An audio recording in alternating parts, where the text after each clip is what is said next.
ਸਤਿ ਸ਼੍ਰੀ ਅਕਾਲ ਜੀ ਦਾ ਖਾਲਸ ਟੀਵੀ ਦੇਖਣ ਵਾਲੇ ਦੇਸ਼ ਦੁਨੀਆ ਦੇ ਸਾਡੇ ਸਾਰੇ ਦਰਸ਼ਕਾਂ ਦਾ ਬਹੁਤ-ਬਹੁਤ ਸਵਾਗਤ ਹੈ। ਪੰਜਾਬ ਦੀਆਂ ਖਾਸ ਖਬਰਾਂ ਦੇ ਖਾਸ ਬੁਲੇਟਿਨ ਦੇ ਨਾਲ ਮੈਂ ਹਰਸ਼ਰਨ ਕੌਰ। ਅੱਜ 13 ਨਵੰਬਰ ਹੈ, ਦਿਨ ਸ਼ਨੀਚਰਵਾਰ ਹੈ। ਖਬਰਾਂ ਦੇ ਵਿਸਥਾਰ ਤੋਂ ਪਹਿਲਾਂ ਤੁਹਾਨੂੰ ਖਾਸ ਤੇ ਵੱਡੀਆਂ ਖਬਰਾਂ ਵੀ ਦੱਸਾਂਗੇ, ਪਰ ਉਸ ਤੋਂ ਵੀ ਪਹਿਲਾਂ ਅਸੀਂ ਤੁਹਾਨੂੰ ਸਭ ਨੂੰ ਸ਼ੇਰੇ ਪੰਜਾਬ ਮਹਾਰਾਜਾ ਰਣਜੀਤ ਸਿੰਘ ਦੇ ਜਨਮ ਦਿਵਸ ਦੀਆਂ ਵਧਾਈਆਂ ਦਿੰਦੇ ਹਾਂ, ਜਿਨ੍ਹਾਂ ਨੇ ਇੱਕ ਵੱਡਾ ਰਾਜ ਸਥਾਪਿਤ ਕੀਤਾ ਸੀ। ਉਹ ਰਾਜ ਜਿਸ ਦੇ ਵਿੱਚ ਧਰਮ, ਜ਼ਾਤ ਜਾਂ ਫਿਰ ਖਿੱਤੇ ਨੂੰ ਲੈ ਕੇ ਕਿਸੇ ਨਾਲ ਕੋਈ ਵਿਤਕਰਾ ਨਹੀਂ ਕੀਤਾ ਜਾਂਦਾ ਸੀ। ਉਸ ਰਾਜ ਨੂੰ ਅੱਜ ਵੀ ਪੰਜਾਬੀ ਯਾਦ ਕਰਦੇ ਨੇ ਅਤੇ ਅਰਦਾਸਾਂ ਕਰਦੇ ਨੇ ਕਿ ਕਾਸ਼ ਸ਼ੇਰੇ ਪੰਜਾਬ ਵਾਲਾ ਰਾਜ ਮੁੜ ਆਵੇ। ਸਭ ਤੋਂ ਪਹਿਲਾਂ ਬਰਗਾੜੀ ਬੇਅਦਬੀ ਅਤੇ ਬਹਿਬਲ ਕਲਾਂ ਗੋਲੀकांड ਨਾਲ ਜੁੜੀਆਂ ਅਪਡੇਟਸ ਤੁਹਾਨੂੰ ਦੱਸ ਦਿੰਦੇ ਹਾਂ। ਬਹਿਬਲ ਕਲਾਂ ਗੋਲੀकांड ਮਾਮਲੇ ਦੀ ਕੱਲ੍ਹ ਫਰੀਦਕੋਟ ਅਦਾਲਤ ਦੇ ਵਿੱਚ ਸੁਣਵਾਈ ਹੋਈ, ਜਿੱਥੇ IG ਪਰਮਰਾਜ ਸਿੰਘ, ਉਮਰਾ ਨੰਗਲ ਸਮੇਤ ਸਾਰੇ ਮੁਲਜ਼ਮ ਹਾਜ਼ਰ ਸਨ। ਅਦਾਲਤ ਨੇ ਇਸ ਮਾਮਲੇ ਦੀ ਅਗਲੀ ਸੁਣਵਾਈ 26 ਨਵੰਬਰ ਨੂੰ ਰੱਖੀ ਹੈ। ਉਸ ਦਿਨ ਮੁਲਜ਼ਮਾਂ ਵੱਲੋਂ ਦਿੱਤੀਆਂ ਗਈਆਂ ਅਰਜ਼ੀਆਂ 'ਤੇ ਬਹਿਸ ਹੋਵੇਗੀ। ਇਸ ਦਰਮਿਆਨ ਇਤਰਾਜ਼ਯੋਗ ਪੋਸਟਰ ਲਾਉਣ ਦੇ ਮਾਮਲੇ ਵਿੱਚ ਫੋਰੈਂਸਿਕ ਜਾਂਚ ਰਿਪੋਰਟ ਦੀ ਨਕਲ ਡੇਰਾ ਪ੍ਰੇਮੀਆਂ ਨੂੰ ਨਹੀਂ ਦਿੱਤੀ ਜਾ ਸਕੀ ਤੇ ਉਸ ਮਾਮਲੇ ਦੀ ਅਗਲੀ ਸੁਣਵਾਈ 3 ਦਸੰਬਰ ਨੂੰ ਹੋਵੇਗੀ। ਬੇਅਦਬੀ ਮਾਮਲੇ ਦੇ ਵਿੱਚ ਪੰਜਾਬ ਪੁਲਿਸ ਦੀ ਵਿਸ਼ੇਸ਼ ਜਾਂਚ ਟੀਮ ਰਾਮ ਰਹੀਮ ਦੇ ਜਵਾਬਾਂ ਤੋਂ ਸੰਤੁਸ਼ਟ ਨਹੀਂ ਹੈ ਅਤੇ ਰਾਮ ਰਹੀਮ ਨੂੰ ਹਿਰਾਸਤ ਵਿੱਚ ਲੈ ਕੇ ਇੰਟੈਰੋਗੇਟ ਕਰਨਾ ਚਾਹੁੰਦੀ ਹੈ ਅਤੇ ਹਾਈਕੋਰਟ ਦੇ ਵਿੱਚ ਸਿੱਟ ਨੇ ਅਪੀਲ ਦਿੱਤੀ ਹੈ। 8 ਨਵੰਬਰ ਨੂੰ ਜਿਹੜੀ ਪੁੱਛ ਪੜਤਾਲ ਹੋਈ ਸੀ, ਉਸ ਨੂੰ ਲੈ ਕੇ ਸਿੱਟ ਨੇ ਹਾਈਕੋਰਟ ਦੇ ਵਿੱਚ ਜਾਣਕਾਰੀ ਦਿੱਤੀ ਅਤੇ ਇਹ ਦਾਅਵਾ ਕੀਤਾ ਕਿ ਡੇਰੇ ਦੇ ਪ੍ਰਬੰਧਕੀ ਕੰਪਲੈਕਸ ਦੇ ਵਿੱਚ ਹੀ ਬੇਅਦਬੀ ਦੀ ਸਾਜ਼ਿਸ਼ ਰਚੀ ਗਈ ਸੀ ਅਤੇ ਸਾਜ਼ਿਸ਼ ਰਚਣ ਸਮੇਂ ਡੇਰਾ ਮੁਖੀ ਉੱਥੇ ਮੌਜੂਦ ਸੀ। ਵਿਸ਼ੇਸ਼ ਜਾਂਚ ਟੀਮ ਦੇ ਅਧਿਕਾਰੀਆਂ ਨੇ ਹਾਈਕੋਰਟ ਨੂੰ ਦੱਸਿਆ ਕਿ ਡੇਰਾ ਮੁਖੀ ਤੋਂ ਸੁਨਾਰੀਆ ਜੇਲ੍ਹ ਵਿੱਚ ਅਸੀਂ ਪੁੱਛ ਪੜਤਾਲ ਕੀਤੀ ਹੈ, ਪਰ ਉਹ ਸਵਾਲਾਂ ਦੇ ਸਹੀ ਜਵਾਬ ਨਹੀਂ ਦੇ ਰਿਹਾ ਸੀ ਤੇ ਅਸਲੀਅਤ ਛੁਪਾਉਣ ਦੀ ਉਸਨੇ ਕੋਸ਼ਿਸ਼ ਕੀਤੀ। ਇਸ ਕਰਕੇ ਡੇਰਾ ਮੁਖੀ ਦੀ ਗ੍ਰਿਫਤਾਰੀ ਲਾਜ਼ਮੀ ਹੈ ਤੇ ਗ੍ਰਿਫਤਾਰ ਕਰਕੇ ਹੀ ਪੁੱਛ ਪੜਤਾਲ ਦਰਮਿਆਨ ਉਹ ਸੱਚ ਉਗਲ ਸਕਦਾ ਹੈ। ਹਾਈਕੋਰਟ ਨੇ ਇਸ ਮਾਮਲੇ ਦੀ ਅਗਲੀ ਸੁਣਵਾਈ 17 ਦਸੰਬਰ ਤੇ ਪਾ ਦਿੱਤੀ ਹੈ, ਯਾਨੀ ਕਿ ਮਹੀਨੇ ਤੋਂ ਵੀ ਵੱਧ ਸਮਾਂ ਵਿਚਾਲੇ ਪਾ ਦਿੱਤਾ ਹੈ। ਇਹ ਵੀ ਪਤਾ ਲੱਗਿਆ ਕਿ ਜਾਂਚ ਟੀਮ ਨੂੰ ਡੇਰਾ ਮੁਖੀ ਦੀ ਪੁੱਛ ਪੜਤਾਲ ਤੋਂ ਬਾਅਦ ਕਈ ਅਹਿਮ ਸੁਰਾਗ ਮਿਲੇ ਨੇ ਤੇ ਉਹਨਾਂ ਨੇ ਬੇਅਦਬੀ ਕਾਂਡ ਦੀ ਜਾਂਚ ਦਾ ਦਾਇਰਾ ਵਧਾ ਦਿੱਤਾ ਹੈ। ਆਉਂਦੇ ਦਿਨਾਂ ਦੇ ਵਿੱਚ ਪੰਜਾਬ ਦੇ ਕਈ ਵੱਡੇ ਬੰਦਿਆਂ ਤੋਂ ਵੀ ਬੇਅਦਬੀ ਕਾਂਡ ਬਾਰੇ ਪੁੱਛ ਪੜਤਾਲ ਹੋ ਸਕਦੀ ਹੈ। ਇਸ ਦਰਮਿਆਨ ਪੰਜਾਬ ਦੇ ਉਪ ਮੁੱਖ ਮੰਤਰੀ ਸੁਖਜਿੰਦਰ ਸਿੰਘ ਰੰਧਾਵਾ ਨੇ ਕਿਹਾ ਹੈ ਕਿ ਬੁਰਜ ਜਵਾਰ ਸਿੰਘ ਵਾਲਾ ਅਤੇ ਬਰਗਾੜੀ ਦੇ ਬੇਅਦਬੀ ਮਾਮਲਿਆਂ ਦੀ ਜਾਂਚ ਸਹੀ ਦਿਸ਼ਾ ਵੱਲ ਵਧ ਰਹੀ ਹੈ। ਛੇਤੀ ਹੀ ਦੋਸ਼ੀਆਂ ਨੂੰ ਕਾਬੂ ਕਰਕੇ ਸਖਤ ਸਜ਼ਾਵਾਂ ਦਿੱਤੀਆਂ ਜਾਣਗੀਆਂ। ਇਸ ਮਾਮਲੇ ਵਿੱਚ ਕਿਸੇ ਵੀ ਬੇਦੋਸ਼ੀ ਨੂੰ ਪਰੇਸ਼ਾਨ ਨਹੀਂ ਕੀਤਾ ਜਾਵੇਗਾ ਤੇ ਦੋਸ਼ੀਆਂ ਨੂੰ ਬਖਸ਼ਿਆ ਨਹੀਂ ਜਾਵੇਗਾ। ਬੇਅਦਬੀ ਮਾਮਲੇ ਦੇ ਵਿੱਚ ਸ਼੍ਰੋਮਣੀ ਅਕਾਲੀ ਦਲ ਨੇ ਕਾਂਗਰਸ ਤੇ ਵੱਡਾ ਇਲਜ਼ਾਮ ਲਾਉਂਦਿਆਂ ਕਿਹਾ ਹੈ ਕਿ ਕਾਂਗਰਸ ਨੇ ਸੁਖਬੀਰ ਬਾਦਲ ਨੂੰ ਫਸਾਉਣ ਦੀ ਸਾਜ਼ਿਸ਼ ਘੜੀ ਹੈ ਤੇ ਅਕਾਲੀਆਂ ਨੇ ਬੇਅਦਬੀ ਮਾਮਲੇ ਦੀ ਜਾਂਚ ਪੰਜਾਬ ਤੇ ਹਰਿਆਣਾ ਹਾਈਕੋਰਟ ਦੇ ਮੌਜੂਦਾ ਜੱਜ ਦੀ ਨਿਗਰਾਨੀ ਹੇਠ ਕਰਾਉਣ ਦੀ ਮੰਗ ਕੀਤੀ ਹੈ। ਅਦਾਲਤ ਨੇ ਸੁਖਪਾਲ ਖਹਿਰਾ ਨੂੰ 7 ਦਿਨਾਂ ਦੇ ਪੁਲਿਸ ਰਿਮਾਂਡ ਤੇ ਭੇਜ ਦਿੱਤਾ ਹੈ, ਜਦਕਿ ਈਡੀ ਨੇ 14 ਦਿਨਾਂ ਦਾ ਪੁਲਿਸ ਰਿਮਾਂਡ ਮੰਗਿਆ ਸੀ। ਖਹਿਰਾ ਦੇ ਪੁੱਤਰ ਐਡਵੋਕੇਟ ਮਹਿਤਾਬ ਖਹਿਰਾ ਨੇ ਪਿਤਾ ਦੀ ਗ੍ਰਿਫਤਾਰੀ ਨੂੰ ਸਿਆਸੀ ਸਾਜ਼ਿਸ਼ ਦੱਸਿਆ ਹੈ। ਲਖੀਮਪੁਰ ਖੀਰੀ ਕਤਲकांड ਦੇ ਵਿੱਚ ਸੁਪਰੀਮ ਕੋਰਟ ਦੇ ਵਿੱਚ ਕੱਲ੍ਹ ਸੁਣਵਾਈ ਹੋਈ ਅਤੇ ਸੁਪਰੀਮ ਕੋਰਟ ਨੇ ਯੋਗੀ ਸਰਕਾਰ ਨੂੰ ਸਾਬਕਾ ਜੱਜ ਦੀ ਨਿਯੁਕਤੀ ਬਾਰੇ ਸੋਮਵਾਰ ਤੱਕ ਦੀ ਮੋਹਲਤ ਦਿੱਤੀ ਹੈ। ਸੁਪਰੀਮ ਕੋਰਟ ਨੇ ਪੰਜਾਬ ਹਰਿਆਣਾ ਹਾਈਕੋਰਟ ਦੇ 2 ਜੱਜਾਂ ਦੇ ਨਾਮ ਫਿਰ ਸੁਝਾਏ ਨੇ। ਸੁਪਰੀਮ ਕੋਰਟ ਨੇ ਜਾਂਚ ਦੀ ਨਿਗਰਾਨੀ ਰੋਜ਼ਾਨਾ ਕਰਵਾਉਣ ਤੇ ਜ਼ੋਰ ਦਿੱਤਾ। ਸਿਖਰਲੀ ਅਦਾਲਤ ਨੇ ਯੂਪੀ ਸਰਕਾਰ ਦੀ ਸਿੱਟ ਤੇ ਫਿਰ ਭਰੋਸਾ ਨਹੀਂ ਜਤਾਇਆ। ਪਿਛਲੀ ਸੁਣਵਾਈ ਦੌਰਾਨ ਵੀ ਕੇਸ ਦੀ ਜਾਂਚ ਤੇ ਨਾਰਾਜ਼ਗੀ ਪ੍ਰਗਟਾਈ ਸੀ। ਉਧਰ ਮੋਰਚੇ ਨੇ ਮੰਗ ਕੀਤੀ ਹੈ ਕਿ ਹਾਲੇ ਤੱਕ ਇਸ ਹਿੰਸਾ ਦੇ ਪੀੜਤਾਂ ਨੂੰ ਮੁਆਵਜ਼ਾ ਨਹੀਂ ਦਿੱਤਾ ਗਿਆ ਅਤੇ ਮੁਆਵਜ਼ੇ ਐਲਾਨੇ ਨੂੰ 2 ਮਹੀਨੇ ਹੋਣ ਵਾਲੇ ਨੇ। ਪੰਜਾਬ ਵਿਧਾਨ ਸਭਾ ਦੀ 5 ਮੈਂਬਰੀ ਕਮੇਟੀ ਨੇ ਕਿਸਾਨ ਸੰਘਰਸ਼ ਦੌਰਾਨ ਸਮਾਜਿਕ ਕਾਰਕੁਨਾਂ ਤੇ ਲੋਕਾਂ ਤੇ ਹੋਏ ਤਸ਼ੱਦਦ ਦੇ ਮਾਮਲੇ ਵਿੱਚ ਸੈਂਟਰ ਸਰਕਾਰ ਤੇ ਦਿੱਲੀ ਪੁਲਿਸ ਨੂੰ ਕਟਹਿਰੇ ਵਿੱਚ ਖੜਾ ਕੀਤਾ ਹੈ ਅਤੇ ਲਾਲ ਕਿਲੇ ਦੀ ਹਿੰਸਾ ਨੂੰ ਸਾਜ਼ਿਸ਼ ਕਰਾਰ ਦਿੱਤਾ ਹੈ, ਜਿਹੜੀ ਕਿ 26 ਜਨਵਰੀ ਨੂੰ ਕਿਸਾਨਾਂ ਦੇ ਟਰੈਕਟਰ ਮਾਰਚ ਦੌਰਾਨ ਹੋਈ ਸੀ। ਮੁੱਖ ਮੰਤਰੀ ਨੇ ਦਿੱਲੀ ਪੁਲਿਸ ਵੱਲੋਂ ਗ੍ਰਿਫਤਾਰ ਕੀਤੇ ਗਏ 83 ਕਿਸਾਨਾਂ ਨੂੰ 2-2 ਲੱਖ ਰੁਪਏ ਦੇਣ ਦਾ ਐਲਾਨ ਕੀਤਾ। ਕਿਸਾਨ ਲੀਡਰ ਰਾਕੇਸ਼ ਟਿਕੈਤ ਨੇ ਕਿਸਾਨਾਂ ਨੂੰ ਸੁਨੇਹਾ ਲਾਇਆ ਕਿ 29 ਨਵੰਬਰ ਨੂੰ ਸੰਸਦ ਵੱਲ ਮਾਰਚ ਕਰਨ ਦੇ ਲਈ ਕਿਸਾਨ ਤਿਆਰ ਰਹਿਣ ਅਤੇ ਗਾਜ਼ੀਪੁਰ ਬਾਰਡਰ ਤੇ ਕਿਸਾਨ ਜਥੇਬੰਦੀਆਂ ਨੇ ਰਿਹਰਸਲ ਟਰੈਕਟਰ ਮਾਰਚ ਵੀ ਕੱਢਿਆ। ਕਿਸਾਨ ਮੋਰਚੇ ਦੀ ਹਰ ਸਟੇਜ ਤੇ ਦੇਖਣ ਵਾਲੀ ਅਦਾਕਾਰਾ ਸੋਨੀਆ ਮਾਨ ਫਿਲਹਾਲ ਸ਼੍ਰੋਮਣੀ ਅਕਾਲੀ ਦਲ ਬਾਦਲ ਦੇ ਵਿੱਚ ਸ਼ਾਮਿਲ ਹੋਣ ਤੋਂ ਪਿੱਛੇ ਹਟ ਗਈ ਹੈ। ਪੰਜਾਬ ਸਰਕਾਰ ਦੇ ਖਾਸ ਇਜਲਾਸ ਤੇ ਬੋਲਦਿਆਂ ਕਿਸਾਨ ਮੋਰਚੇ ਨੇ ਕਿਹਾ ਹੈ ਕਿ ਚੰਨੀ ਸਰਕਾਰ ਨੇ ਮੋਦੀ ਸਰਕਾਰ ਨੂੰ ਸਪਸ਼ਟ ਸੰਦੇਸ਼ ਦਿੱਤਾ ਹੈ। ਉਹਨਾਂ ਕਿਹਾ ਕਿ 10 ਨਵੰਬਰ ਨੂੰ 2 ਬਿੱਲ ਪੇਸ਼ ਕੀਤੇ ਤੇ ਕੰਟਰੈਕਟ ਫਾਰਮਿੰਗ ਬਾਰੇ ਐਕਟ 2013 ਰੱਦ ਕਰਨ ਦੇ ਲਈ ਵੀ ਬਿੱਲ ਪੇਸ਼ ਕੀਤਾ, ਜਿਸ ਨਾਲ ਪੰਜਾਬ ਸਰਕਾਰ ਨੇ ਮੋਦੀ ਸਰਕਾਰ ਨੂੰ ਸਪਸ਼ਟ ਸੁਨੇਹਾ ਭੇਜਿਆ ਕਿ ਕੇਂਦਰੀ ਖੇਤੀ ਕਾਨੂੰਨ ਵੀ ਰੱਦ ਕਰਨ ਦੀ ਲੋੜ ਹੈ। ਕਿਸਾਨ ਲੀਡਰ ਗੁਰਨਾਮ ਸਿੰਘ ਚੜੂਨੀ ਮਿਸ਼ਨ ਪੰਜਾਬ ਦੇ ਲਈ ਲਗਾਤਾਰ ਸੰਪਰਕ ਨੇ। ਉਹਨਾਂ ਨੇ ਰਛਪਾਲ ਸਿੰਘ ਜੌੜਾ ਮਾਜਰਾ ਨੂੰ ਪੰਜਾਬ ਦਾ ਮੁਖੀ ਥਾਪ ਦਿੱਤਾ ਹੈ ਅਤੇ ਸਮਾਣਾ ਵਿਧਾਨ ਸਭਾ ਹਲਕਾ ਤੋਂ ਉਮੀਦਵਾਰ ਵੀ ਐਲਾਨ ਦਿੱਤਾ ਹੈ। ਲੰਘੀ 10 ਨਵੰਬਰ ਨੂੰ ਜਿਹੜਾ ਫਿਰੋਜ਼ਪੁਰ ਕਾਂਡ ਵਾਪਰਿਆ ਹੈ, ਉਸ ਦੇ ਵਿੱਚ ਅਕਾਲੀ ਵਿਧਾਇਕ ਵਰਦੇਵ ਸਿੰਘ ਨੋਨੀਮਾਨ ਤੇ ਉਸਦੇ ਪੁੱਤਰ ਖਿਲਾਫ ਪਰਚਾ ਦਰਜ ਕਰਨ ਤੋਂ ਬਾਅਦ ਹੁਣ ਪੁਲਿਸ ਨੇ ਦਿਹਾਤੀ ਹਲਕੇ ਤੋਂ ਸ਼੍ਰੋਮਣੀ ਅਕਾਲੀ ਦਲ ਦੇ ਸਾਬਕਾ ਵਿਧਾਇਕ ਜੋਗਿੰਦਰ ਸਿੰਘ ਜਿੰਦੂ ਦੇ ਦੋਵੇਂ ਪੁੱਤਰਾਂ ਸਣੇ 8 ਜਣਿਆਂ ਦੀ ਪਛਾਣ ਕਰਕੇ ਮੁਲਜ਼ਮ ਵਜੋਂ ਨਾਮਜ਼ਦ ਕੀਤਾ ਹੈ। ਇਸ ਦੇ ਨਾਲ ਹੀ 2 ਦਰਜਨ ਅਣਪਛਾਤੇ ਵਿਅਕਤੀਆਂ ਨੂੰ ਵੀ ਇਸ ਵਿੱਚ ਸ਼ਾਮਿਲ ਕੀਤਾ ਗਿਆ ਹੈ। ਸ਼੍ਰੋਮਣੀ ਅਕਾਲੀ ਦਲ ਵਿਧਾਇਕ ਪਿੰਕੀ ਨੂੰ ਹੀ ਸਾਜ਼ਿਸ਼ ਘਾੜਾ ਦੱਸ ਰਿਹਾ ਹੈ। ਗੁਰੂ ਨਾਨਕ ਸਾਹਿਬ ਦੇ ਪ੍ਰਕਾਸ਼ ਦਿਹਾੜੇ ਮੌਕੇ ਕਰਤਾਰਪੁਰ ਸਾਹਿਬ ਦਾ ਲਾਂਘਾ ਮੁੜ ਨਹੀਂ ਖੋਲ੍ਹਿਆ ਜਾਵੇਗਾ। ਇਸ ਤੇ ਭਾਰਤ ਸਰਕਾਰ ਨੇ ਸਪਸ਼ਟ ਸੰਕੇਤ ਦੇ ਦਿੱਤੇ ਨੇ। ਹਾਲਾਂਕਿ ਅਟਾਰੀ ਵਾਹਗਾ ਸਰਹੱਦ ਦੇ ਰਾਹੀਂ ਭਾਰਤ ਤੋਂ ਸਿੱਖ ਸੰਗਤ ਦਾ ਜਥਾ ਪਾਕਿਸਤਾਨ ਜ਼ਰੂਰ ਜਾਏਗਾ। ਵੀਜ਼ੇ ਜਾਰੀ ਕਰ ਦਿੱਤੇ ਗਏ ਨੇ।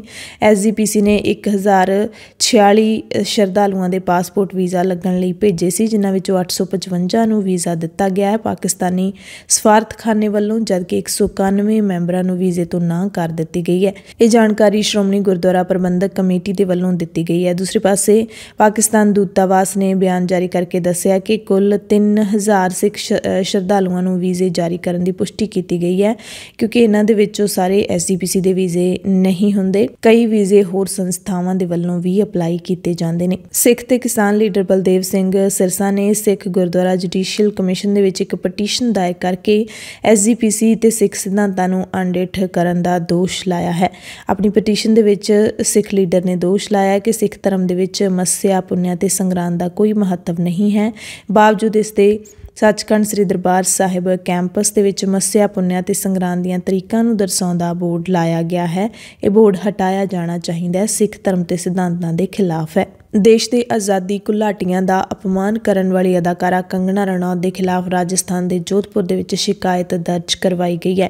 ਕੰਗਨਾ ਰਣੌਤ ਨੇ ਪਦਮ ਸ਼੍ਰੀ ਪੁਰਸਕਾਰ ਮਿਲਣ ਤੋਂ ਬਾਅਦ ਇੱਕ ਵਿਵਾਦਿਤ ਬਿਆਨ ਦਿੰਦਿਆਂ ਕਿਹਾ ਸੀ ਕਿ 1947 ਦੇ ਵਿੱਚ ਤਾਂ ਭੀਖ ਮਿਲੀ ਸੀ, ਅਸਲੀ ਆਜ਼ਾਦੀ 2014 ਦੇ ਵਿੱਚ ਮਿਲੀ ਹੈ, ਜਦੋਂ ਨਰਿੰਦਰ ਮੋਦੀ ਸਰਕਾਰ ਸੱਤਾ ਦੇ ਵਿੱਚ ਆਈ ਹੈ। ਕੰਗਨਾ ਦੀ ਇਸ ਟਿੱਪਣੀ ਦੇ ਖਿਲਾਫ ਸਿਆਸੀ ਰੋਹ ਵੀ ਭਖ ਗਿਆ ਹੈ। ਵੱਖ-ਵੱਖ ਸਿਆਸੀ ਪਾਰਟੀਆਂ ਦੇ ਲੀਡਰਾਂ ਨੇ ਕੰਗਨਾ ਰਣੌਤ ਦੇ ਬਿਆਨ ਦੀ ਨਿੰਦਿਆ ਕੀਤੀ ਹੈ। ਇਸੇ ਦਰਮਿਆਨ ਮਹਾਰਾਸ਼ਟਰ ਭਾਜਪਾ ਦੇ ਮੁਖੀ ਚੰਦਰਕਾਂਤ ਪਾਟਿਲ ਨੇ ਵੀ ਕਿਹਾ ਹੈ ਕਿ ਕੰਗਨਾ ਦਾ ਦਾਅਵਾ ਪੂਰੀ ਤਰ੍ਹਾਂ ਦੇ ਨਾਲ ਗਲਤ ਹੈ। ਦੇਸ਼ ਦੇ ਆਜ਼ਾਦੀ ਸੰਘਰਸ਼ ਬਾਰੇ ਕਿਸੇ ਨੂੰ ਵੀ ਅਜਿਹੀ ਟਿੱਪਣੀ ਕਰਨ ਦਾ ਹੱਕ ਨਹੀਂ ਹੈ। ਇਹ ਸ਼ਾਇਦ BJP ਦਾ ਕੋਈ ਪਹਿਲਾ ਲੀਡਰ ਹੈ ਜਿਸ ਨੇ ਕੰਗਨਾ ਦੇ ਬਿਆਨ ਨੂੰ ਗਲਤ ਦੱਸਿਆ। ਹਾਲਾਂਕਿ ਹਕੂਮਤ ਹਾਲੇ ਤੱਕ ਇਸ ਬਿਆਨ ਦੇ ਉੱਤੇ ਚੁੱਪ ਹੈ। ਪੰਜਾਬ ਦੀਆਂ ਖਾਸ ਖਬਰਾਂ ਦੇ ਖਾਸ ਬੁਲੇਟਿਨ ਦੇ ਵਿੱਚ ਹੁਣ ਖਬਰਾਂ ਵਿਸਥਾਰ ਦੇ ਨਾਲ। ਕਰਤਾਰਪੁਰ ਸਾਹਿਬ ਦਾ ਲਾਂਘਾ ਹਾਲੇ ਮੁੜ ਖੁੱਲਣ ਦੀ ਕੋਈ ਆਸ ਨਹੀਂ ਹੈ। ਇੱਧਰ ਦੀ ਜਿਹੜੀ ਸੰਗਤ ਹੈ ਉਸ ਨੂੰ ਖੁੱਲੇ ਦਰਸ਼ਨਾਂ ਦੀ ਜਿਹੜੀ ਸਿੱਖ ਹੈ ਉਸ ਨੂੰ ਬੂਰ ਹਾਲੇ ਪੈਂਦਾ ਨਜ਼ਰ ਨਹੀਂ ਆ ਰਿਹਾ, ਕਿਉਂਕਿ ਭਾਰਤ ਸਰਕਾਰ ਨੇ ਸਾਫ਼ ਇਨਕਾਰ ਕਰ ਦਿੱਤਾ ਹੈ ਕਿ ਹਾਲੇ ਕਰਤਾਰਪੁਰ ਸਾਹਿਬ ਦਾ ਲਾਂਘਾ ਨਹੀਂ ਖੋਲ੍ਹਿਆ ਜਾਵੇਗਾ। ਹਾਲਾਂਕਿ ਸਿੱਧੇ ਤੌਰ ਤੇ ਭਾਰਤ ਨੇ ਇਹ ਐਲਾਨ ਤਾਂ ਨਹੀਂ ਕੀਤਾ, ਪਰ ਭਾਰਤ ਸਰਕਾਰ ਕਹਿੰਦੀ ਹੈ ਕਿ ਗੁਰੂ ਨਾਨਕ ਸਾਹਿਬ ਦੇ ਪ੍ਰਕਾਸ਼ ਪੁਰਬ ਦੇ ਮੱਦੇਨਜ਼ਰ 1500 ਤੀਰਥ ਯਾਤਰੀਆਂ ਦਾ ਇੱਕ ਜਥਾ 17 ਤੋਂ 26 ਨਵੰਬਰ ਤੱਕ ਪਾਕਿਸਤਾਨ ਜਾ ਰਿਹਾ ਹੈ, ਪਰ ਇਹ ਯਾਤਰਾ ਅਟਾਰੀ ਵਾਹਗਾ ਚੈੱਕ ਪੁਆਇੰਟ ਤੋਂ ਹੀ ਹੋਵੇਗੀ।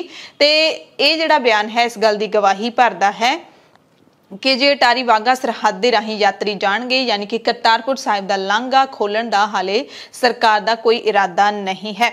ਇਹ ਜਿਹੜਾ ਜਥਾ ਜਾ ਰਿਹਾ ਹੈ ਗੁਰਦੁਆਰਾ ਨਨਕਾਣਾ ਸਾਹਿਬ, ਪੰਜਾ ਸਾਹਿਬ, ਕਰਤਾਰਪੁਰ ਸਾਹਿਬ ਸਣੇ 6 ਧਾਰਮਿਕ ਸਥਾਨਾਂ ਦੀ ਯਾਤਰਾ ਕਰੇਗਾ, ਪਰ ਵਾਹਗਾ ਦੇ ਰਾਹੀਂ ਜਾ ਕੇ ਕਰੇਗਾ।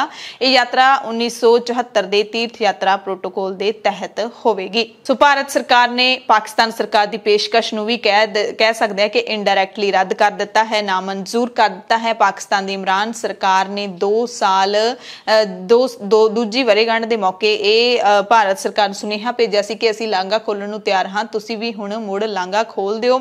SGPC ਜਥੇਦਾਰ ਜਾਂ ਫਿਰ ਪੰਜਾਬ ਦੇ ਮੁੱਖ ਮੰਤਰੀ ਚਰਨਜੀਤ ਸਿੰਘ ਚੰਨੀ, ਨਵਜੋਤ ਸਿੰਘ ਸਿੱਧੂ ਸਭ ਨੇ ਮੰਗ ਕਰ ਦਿੱਤੀ ਹੈ। ਹਰਸਿਮਰਤ ਕੌਰ ਬਾਦਲ ਨੇ ਵੀ ਚਿੱਠੀ ਲਿਖੀ ਹੈ, ਪਰ ਭਾਰਤ ਸਰਕਾਰ ਹਲੇ ਆਪਣੇ ਫੈਸਲੇ ਤੋਂ ਟਸ ਤੋਂ ਮਸ ਨਹੀਂ ਹੋ ਰਹੀ। ਸੋ ਪਾਕਿਸਤਾਨ ਜਾਣ ਵਾਲਾ ਇਹ ਜਥਾ ਹੈਗਾ ਜਿਹੜਾ 17 ਨਵੰਬਰ ਨੂੰ ਜਾਏਗਾ ਪਾਕਿਸਤਾਨ ਨੂੰ ਅਟਾਰੀ ਵਾਹਗਾ ਸਰਹੱਦ ਦੇ ਰਾਹੀਂ, ਅਤੇ ਇਹ ਸਾਰੀ ਜਿਹੜੀ ਸੰਗਤ ਹੈ ਉਹਨਾਂ ਦੇ ਕਰੋਨਾ ਟੈਸਟ ਕੀਤੇ ਜਾਣਗੇ। SGPC ਦੇ ਵੱਲੋਂ ਮੁਫਤ ਕੈਂਪ ਹੈ ਜਿਹੜਾ ਉਹ ਅੰਮ੍ਰਿਤਸਰ ਲਾਇਆ ਜਾਏਗਾ 14 ਤੇ 15 ਨਵੰਬਰ ਨੂੰ ਸਵੇਰੇ 10 ਵਜੇ ਤੋਂ ਦੁਪਹਿਰੇ 1 ਵਜੇ ਤੱਕ ਕੈਂਪ ਲੱਗੂਗਾ। ਐਸਜੀਪੀਸੀ ਪ੍ਰਧਾਨ ਬੀਬੀ ਜਗੀਰ ਕੌਰ ਨੇ ਕਿਹਾ ਕਿ ਜਿਹੜੇ ਵੀ ਸ਼ਰਧਾਲੂਆਂ ਨੇ ਪਾਕਿਸਤਾਨ ਜਾਣ ਲਈ ਵੀਜ਼ਾ ਅਪਲਾਈ ਕੀਤਾ ਹੈ ਉਹ ਕੋਰੋਨਾ ਟੈਸਟ ਕਰਵਾਉਣ ਦੇ ਲਈ ਇਸ ਕੈਂਪ ਦੇ ਵਿੱਚ ਜ਼ਰੂਰ ਪਹੁੰਚਣ। ਪੰਜਾਬ ਦੇ ਵਿੱਚ ਪਹਿਲੀ ਤੋਂ ਲੈ ਕੇ 10ਵੀਂ ਤੱਕ ਦੇ ਸਾਰੇ ਵਿਦਿਆਰਥੀਆਂ ਦੇ ਲਈ ਪੰਜਾਬੀ ਲਾਜ਼ਮੀ ਕਰ ਦਿੱਤੀ ਹੈ, ਚਾਹੇ ਜਿਹੜਾ ਮਰਜ਼ੀ ਸਕੂਲ ਹੋਵੇ, ਸਰਕਾਰੀ, ਪ੍ਰਾਈਵੇਟ ਜਾਂ ਕਿਸੇ ਵੀ ਬੋਰਡ ਦੇ ਅਧੀਨ ਹੋਵੇ। ਕੱਲ ਵਿਧਾਨ ਸਭਾ ਦੇ ਵਿੱਚ ਇਹ ਬਿੱਲ ਵੀ ਪਾਸ ਕਰ ਦਿੱਤੇ ਗਏ ਨੇ। ਹੁਣ ਮੁੱਖ ਮੰਤਰੀ ਚਰਨਜੀਤ ਸਿੰਘ ਚੰਨੀ ਨੇ ਕਿਹਾ ਹੈ ਕਿ ਸੂਬੇ ਦੇ ਵਿੱਚ ਪਹਿਲੀ ਤੋਂ 10ਵੀਂ ਜਮਾਤ ਤੱਕ ਦੇ ਸਾਰੇ ਵਿਦਿਆਰਥੀਆਂ ਦੇ ਲਈ ਪੰਜਾਬੀ ਨੂੰ ਲਾਜ਼ਮੀ ਵਿਸ਼ਾ ਬਣਾਇਆ ਗਿਆ ਹੈ। ਟਵੀਟ ਕੀਤਾ ਚੰਨੀ ਨੇ, ਕਹਿੰਦੇ ਮਾਂ ਬੋਲੀ ਨੂੰ ਉਤਸ਼ਾਹਿਤ ਕਰਨ ਦੇ ਲਈ ਪੰਜਾਬ ਦੇ ਵਿੱਚ ਪਹਿਲੀ ਤੋਂ 10ਵੀਂ ਜਮਾਤ ਤੱਕ ਦੇ ਸਾਰੇ ਵਿਦਿਆਰਥੀਆਂ ਲਈ ਪੰਜਾਬੀ ਨੂੰ ਲਾਜ਼ਮੀ ਵਿਸ਼ਾ ਬਣਾਇਆ ਗਿਆ ਹੈ। ਉਲੰਘਣਾ ਕਰਨ ਤੇ ਸਕੂਲਾਂ ਨੂੰ 2 ਲੱਖ ਤੱਕ ਦਾ ਜੁਰਮਾਨਾ ਕੀਤਾ ਜਾਵੇਗਾ।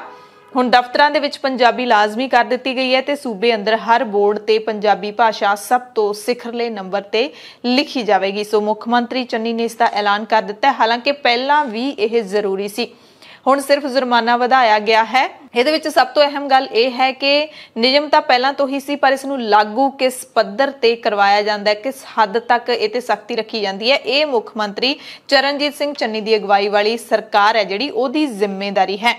ਤੇ ਜਿਹੜੇ ਬੋਰਡ ਪੂਰੇ ਪੰਜਾਬ ਦੇ ਵਿੱਚ ਜਿਹੜੇ ਵੀ ਕਿਸਮ ਦੇ ਬੋਰਡ ਲੱਗੇ ਹੋਣਗੇ ਸਭ ਤੋਂ ਉੱਤੇ ਪੰਜਾਬੀ ਹੈ ਜਿਹੜੀ ਉਹ ਲਿਖੀ ਜਾਵੇਗੀ। ਜੇ ਕਿਤੇ ਵੀ ਤੁਹਾਨੂੰ ਪੰਜਾਬੀ ਥੱਲੇ ਲਿਖੀ ਦਿਖੀ ਤਾਂ ਤੁਸੀਂ ਜ਼ਰੂਰ ਸਰਕਾਰੀ ਮਹਿਕਮੇ ਨੂੰ, ਸੰਬੰਧਿਤ ਮਹਿਕਮੇ ਨੂੰ ਸੰਪਰਕ ਕਰ ਸਕਦੇ ਹੋ। ਮੁੱਖ ਮੰਤਰੀ ਚੰਨੀ ਨੇ ਖੁਦ ਇਸ ਦਾ ਜਨਤਕ ਤੌਰ ਤੇ ਐਲਾਨ ਕਰ ਦਿੱਤਾ ਤੇ ਪਿਛਲੇ ਸਮੇਂ ਦੇ ਵਿੱਚ ਪੰਜਾਬੀ ਨੂੰ ਬਣਦਾ ਮਾਣ ਸਤਿਕਾਰ ਨਾ ਦੇਣ ਦੇ ਲਈ ਪੰਜਾਬੀ ਨੌਜਵਾਨ ਨੇ ਜਿਹੜੇ ਉਹ ਸੰਘਰਸ਼ ਵੀ ਕਰਦੇ ਰਹੇ ਨੇ, ਬੋਰਡਾਂ ਦੇ ਉੱਤੇ ਕਾਲਖ ਵੀ ਮਲਦੇ ਰਹੇ ਨੇ। ਮੁੱਖ ਮੰਤਰੀ ਚਰਨਜੀਤ ਸਿੰਘ ਚੰਨੀ ਨੇ ਇੱਕ ਵੱਡਾ ਐਲਾਨ ਕਿਸਾਨਾਂ ਦੇ ਲਈ ਕੀਤਾ ਹੈ, ਖਾਸ ਕਰਕੇ ਉਹਨਾਂ ਕਿਸਾਨਾਂ ਦੇ ਲਈ ਜਿਹੜੇ ਕਿ ਕਿਸਾਨਾਂ ਦੇ ਦਿੱਲੀ ਸੰਘਰਸ਼ ਦੇ ਵਿੱਚ ਸ਼ਾਮਿਲ ਸਨ। ਤੇ ਉਸ ਤੋਂ ਵੀ ਖਾਸ ਗੱਲ ਇਹ ਕਿ ਜਿਹੜੇ 26 ਜਨਵਰੀ ਨੂੰ ਕਿਸਾਨਾਂ ਦੀ ਟਰੈਕਟਰ ਪਰੇਡ ਦੇ ਵਿੱਚ ਸ਼ਾਮਿਲ ਸਨ ਤੇ ਉਸ ਤੋਂ ਵੀ ਖਾਸ ਗੱਲ ਇਹ ਕਿ ਜਿਨ੍ਹਾਂ ਨੂੰ ਦਿੱਲੀ ਪੁਲਿਸ ਨੇ ਗ੍ਰਿਫਤਾਰ ਕੀਤਾ ਸੀ। ਮੁੱਖ ਮੰਤਰੀ ਚੰਨੀ ਨੇ ਐਲਾਨ ਕੀਤਾ ਹੈ ਕਿ ਦਿੱਲੀ ਪੁਲਿਸ ਨੇ ਜਿਹੜੇ ਪੰਜਾਬ ਦੇ 83 ਕਿਸਾਨਾਂ ਨੂੰ ਗ੍ਰਿਫਤਾਰ ਕੀਤਾ ਸੀ ਉਹਨਾਂ ਸਾਰਿਆਂ ਨੂੰ 2-2 ਲੱਖ ਰੁਪਏ ਦਾ ਮੁਆਵਜ਼ਾ ਪੰਜਾਬ ਸਰਕਾਰ ਦੇ ਵੱਲੋਂ ਦਿੱਤਾ ਜਾਵੇਗਾ। ਟਰੈਕਟਰ ਰੈਲੀ ਜਿਹੜਾ ਟਰੈਕਟਰ ਮਾਰਚ ਕੱਢਿਆ ਗਿਆ ਸੀ 26 ਜਨਵਰੀ 2021 ਨੂੰ, ਸਾਰਿਆਂ ਨੂੰ ਯਾਦ ਹੋਵੇਗਾ ਉਹ ਇਤਿਹਾਸਿਕ ਦਿਨ।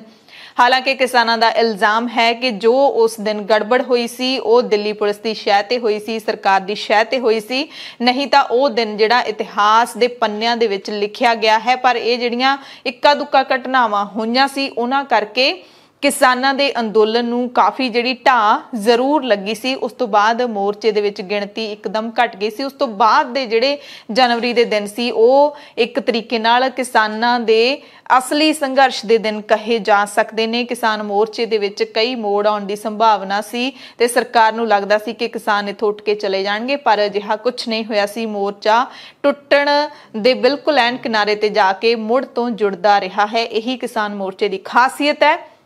ਸੋ ਮੁੱਖ ਮੰਤਰੀ ਚੰਨੀ ਨੇ ਕਿਹਾ ਹੈ ਕਿ ਮੈਂ ਕਿਸਾਨਾਂ ਦੇ ਸੰਘਰਸ਼ ਦੇ ਨਾਲ ਖੜਾ ਹਾਂ, ਸਾਡੀ ਸਰਕਾਰ ਕਿਸਾਨਾਂ ਦੇ ਸੰਘਰਸ਼ ਦੇ ਨਾਲ ਖੜੀ ਹੈ ਅਤੇ ਇਸ ਕਰਕੇ ਅਸੀਂ ਇਹ ਮੁਆਵਜ਼ਾ ਦੇ ਰਹੇ ਹਾਂ। ਤੇ ਪੰਜਾਬ ਵਿਧਾਨ ਸਭਾ ਨੇ ਇੱਕ ਕਮੇਟੀ ਵੀ ਬਣਾਈ ਸੀ ਜਿਹੜੇ ਦਿੱਲੀ ਪੁਲਿਸ ਦੇ ਵੱਲੋਂ ਟਾਰਚਰ ਕੀਤੇ ਗਏ ਕਿਸਾਨ ਸੀ। ਹਰ ਜ਼ਿਲ੍ਹੇ ਦੇ ਵਿੱਚ ਉਹਨਾਂ ਕਿਸਾਨਾਂ ਦੇ ਨਾਲ ਜਾ ਕੇ ਵਿਧਾਨ ਸਭਾ ਦੀ ਕਮੇਟੀ ਨੇ ਸੰਪਰਕ ਕੀਤਾ ਸੀ, ਉਹਨਾਂ ਦੀਆਂ ਮੁਸ਼ਕਿਲਾਂ ਸੁਣੀਆਂ ਸੀ, ਉਹਨਾਂ ਦੇ ਨਾਲ ਗੱਲਬਾਤ ਕੀਤੀ ਸੀ ਤੇ ਆਪਣੀ ਰਿਪੋਰਟ ਹੈ ਜਿਹੜੀ ਉਹ ਕਮੇਟੀ ਸੌਂਪ ਚੁੱਕੀ ਸੀ ਕਈ ਦਿਨ ਪਹਿਲਾਂ। ਤੇ ਹੁਣ ਸੀਐਮ ਚੰਨੀ ਨੇ ਇਹ ਵੱਡਾ ਐਲਾਨ ਕੀਤਾ ਹੈ। ਕਾਂਗਰਸ ਨੂੰ ਛੱਡ ਕੇ ਆਮ ਆਦਮੀ ਪਾਰਟੀ ਤੇ ਫਿਰ ਆਮ ਆਦਮੀ ਪਾਰਟੀ ਨੂੰ ਛੱਡ ਕੇ ਕਾਂਗਰਸ ਦੇ ਵਿੱਚ ਸ਼ਾਮਿਲ ਹੋਣ ਵਾਲੇ ਵਿਧਾਇਕ ਸੁਖਪਾਲ ਸਿੰਘ ਖਹਿਰਾ ਨੂੰ ਕਾਲੇ ਧਨ ਨੂੰ ਸਫੈਦ ਕਰਨ ਦੇ ਇਲਜ਼ਾਮ ਦੇ ਵਿੱਚ ਐਨਫੋਰਸਮੈਂਟ ਡਾਇਰੈਕਟੋਰੇਟ ਨੇ ਮੁਹਾਲੀ ਦੀ ਵਿਸ਼ੇਸ਼ ਅਦਾਲਤ ਦੇ ਵਿੱਚ ਪੇਸ਼ ਕੀਤਾ ਅਤੇ ਈਡੀ ਨੇ ਇੱਥੇ ਖਹਿਰਾ ਦੇ 14 ਦਿਨਾਂ ਦੇ ਰਿਮਾਂਡ ਦੀ ਮੰਗ ਕੀਤੀ। 14 ਦਿਨਾਂ ਦਾ ਪੁਲਿਸ ਰਿਮਾਂਡ, ਤੇ ਪੰਜਾਬ ਦੇ ਵਿੱਚ ਹੀ ਨਹੀਂ ਪੂਰੇ ਭਾਰਤ ਵਿੱਚ ਪੁਲਿਸ ਰਿਮਾਂਡ ਦਾ ਕੀ ਮਤਲਬ ਹੁੰਦਾ ਉਹ ਅਸੀਂ ਸਾਰੇ ਸਮਝਦੇ ਹਾਂ।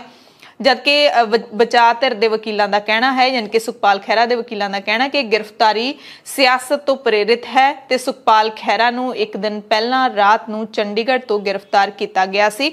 ਜਦੋਂ ਈਡੀ ਨੇ ਖਹਿਰਾ ਨੂੰ ਪੁੱਛ ਪੜਤਾਲ ਦੇ ਲਈ ਸੱਦਿਆ ਸੀ ਤਾਂ ਖਹਿਰਾ ਨੂੰ ਗ੍ਰਿਫਤਾਰ ਕਰ ਲਿਆ ਗਿਆ ਸੀ। ਸੁਖਪਾਲ ਖਹਿਰਾ ਦੇ ਪੁੱਤਰ ਮਹਿਤਾਬ ਖਹਿਰਾ ਨੇ ਵੀ ਸੁਖਪਾਲ ਖਹਿਰਾ ਨੂੰ ਗ੍ਰਿਫਤਾਰ ਕੀਤੇ ਜਾਣ ਤੋਂ ਬਾਅਦ ਉਹਨਾਂ ਦੇ ਹੀ ਫੇਸਬੁੱਕ ਪੇਜ ਰਾਹੀਂ ਇਹ ਬਿਆਨ ਦਿੱਤਾ ਸੀ ਕਿ ਮੇਰੇ ਪਿਤਾ ਬਿਲਕੁਲ ਬੇਕਸੂਰ ਨੇ ਤੇ ਇੱਕ ਦਿਨ ਜ਼ਰੂਰ ਪਤਾ ਲੱਗ ਜਾਊਗਾ ਕਿ ਸੁਖਪਾਲ ਖਹਿਰਾ ਨੂੰ ਬੇਕਸੂਰੀ ਦੇ ਵਿੱਚ ਫੜਿਆ ਗਿਆ ਹੈ। ਖਹਿਰਾ ਨੇ ਵੀ ਕਿਹਾ ਸੀ ਕਿ ਮੈਂ ਨਿਰਦੋਸ਼ ਸਾਬਿਤ ਹੋਵਾਂਗਾ, ਮੈਂ ਕਿਸਾਨਾਂ ਦੀ ਗੱਲ ਕੀਤੀ ਹੈ, ਇਸ ਕਰਕੇ ਮੈਨੂੰ ਈਡੀ ਫਸਾ ਰਹੀ ਹੈ। ਤੇ ਤਾਜ਼ਾ ਖਬਰ ਇਹ ਮਿਲ ਰਹੀ ਹੈ ਕਿ ਈਡੀ ਨੂੰ ਸੁਖਪਾਲ ਖਹਿਰਾ ਦਾ 7 ਦਿਨ ਦਾ ਪੁਲਿਸ ਰਿਮਾਂਡ ਮਿਲ ਗਿਆ ਹੈ। ਵੱਡੀ ਖਬਰ ਹੈ, ਈਡੀ ਨੇ ਹਾਲਾਂਕਿ 14 ਦਿਨਾਂ ਦਾ ਰਿਮਾਂਡ ਮੰਗਿਆ ਸੀ, ਪਰ ਹੁਣ ਈਡੀ ਸੁਖਪਾਲ ਖਹਿਰਾ ਤੋਂ 7 ਦਿਨ ਹਿਰਾਸਤ ਵਿੱਚ ਰੱਖ ਕੇ ਪੁੱਛ ਪੜਤਾਲ ਕਰੇਗੀ।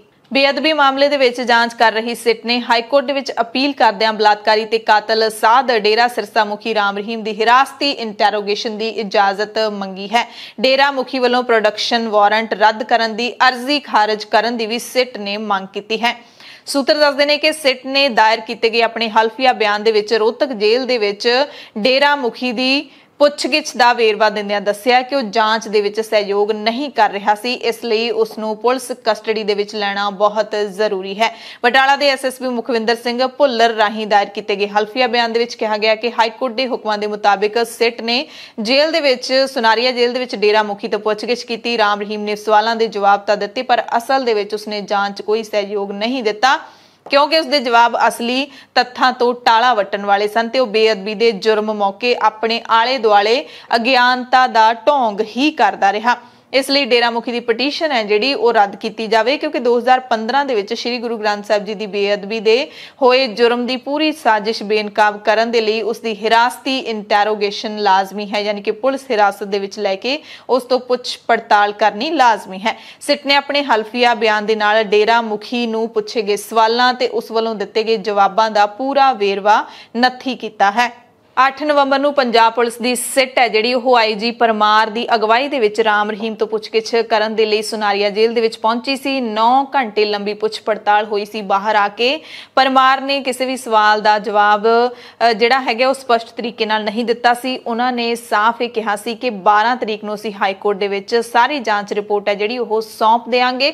ਸੋ ਜਾਂਚ ਰਿਪੋਰਟ ਸਿਟ ਨੇ ਸੌਂਪ ਦਿੱਤੀ ਹੈ, ਜਾਂ ਫਿਰ ਸਿਰਫ ਤੇ ਸਿਰਫ ਰਾਮ ਰਹੀਮ ਦੇ ਮਸਲੇ ਨੂੰ ਲੈ ਕੇ, ਰਾਮ ਰਹੀਮ ਦੀ ਪੁੱਛ ਪੜਤਾਲ ਨੂੰ ਲੈ ਕੇ ਜਿਹੜਾ ਹੈਗਾ ਇਜਾਜ਼ਤ ਮੰਗੀ ਹੈ ਉਸਦੀ ਹਿਰਾਸਤੀ ਇੰਟਰੋਗੇਸ਼ਨ ਦੀ, ਕਿਉਂਕਿ ਜਿਹੜੀ ਜਾਂਚ ਰਿਪੋਰਟ ਸੌਂਪਣੀ ਹੈ ਉਹ ਪੂਰੇ ਮਾਮਲੇ ਦੀ ਤਹਿ ਤੱਕ ਜਾ ਕੇ ਹੀ ਸੌਂਪੀ ਜਾਣੀ ਹੈ। ਜਿਹੜਾ ਪਿਛਲੇ ਸਮੇਂ ਦੇ ਵਿੱਚ 6 ਮਹੀਨੇ ਦਾ ਸਮਾਂ ਦਿੱਤਾ ਸੀ ਹਾਈ ਕੋਰਟ ਨੇ, ਕਿਹਾ ਸੀ ਕਿ 6 ਮਹੀਨੇ ਦੇ ਵਿੱਚ ਤੁਸੀਂ ਜਾਂਚ ਕਰਕੇ ਰਿਪੋਰਟ ਸੌਂਪ ਦਿਓ, ਉਸ ਤੋਂ ਪਹਿਲਾਂ ਵੀ ਸੌਂਪ ਸਕਦੇ ਹੋ। ਪਰ ਹਜੇ ਜਦੋਂ ਰਾਮ ਰਹੀਮ ਦੇ ਸਵਾਲਾਂ ਤੋਂ ਹੀ, ਜਵਾਬਾਂ ਤੋਂ ਹੀ ਸੰਤੁਸ਼ਟ ਨਹੀਂ ਹੈ ਸਿਟ, ਤਾਂ ਹੁਣ ਦੇਖੋ ਕਿ ਕਦੋਂ ਤੱਕ ਇਹ ਜਾਂਚ ਹੈ ਜਿਹੜੀ ਉਹ ਸਿਰੇ ਚੜੂਗੀ। ਦਿੱਲੀ ਹਾਈ ਕੋਰਟ ਨੇ ਦਿੱਲੀ ਦੇ ਤਤਕਾਲੀ ਪੁਲਿਸ ਕਮਿਸ਼ਨਰ ਐਸਐਨ ਸ਼੍ਰੀਵਾਸਤਵ ਨੂੰ ਉਹਨਾਂ ਦੇ ਅਹੁਦੇ ਤੋਂ ਹਟਾਉਣ ਅਤੇ ਉਹਨਾਂ ਪੁਲਿਸ ਅਧਿਕਾਰੀਆਂ ਨੂੰ ਸਜ਼ਾ ਦੇਣ ਦੀ ਮੰਗ ਵਾਲੀ ਪਟੀਸ਼ਨ ਨੂੰ ਖਾਰਜ ਕਰ ਦਿੱਤਾ ਹੈ, ਜੋ ਕਿ 26 ਜਨਵਰੀ ਨੂੰ ਗਣਤੰਤਰ ਦਿਵਸ ਮੌਕੇ ਕਿਸਾਨ ਟਰੈਕਟਰ ਰੈਲੀ ਦੌਰਾਨ ਕਥਿਤ ਤੌਰ ਤੇ ਆਪਣੀ ਡਿਊਟੀ ਨਿਭਾਉਣ ਦੇ ਵਿੱਚ ਅਸਫਲ ਰਹੇ ਸੀ।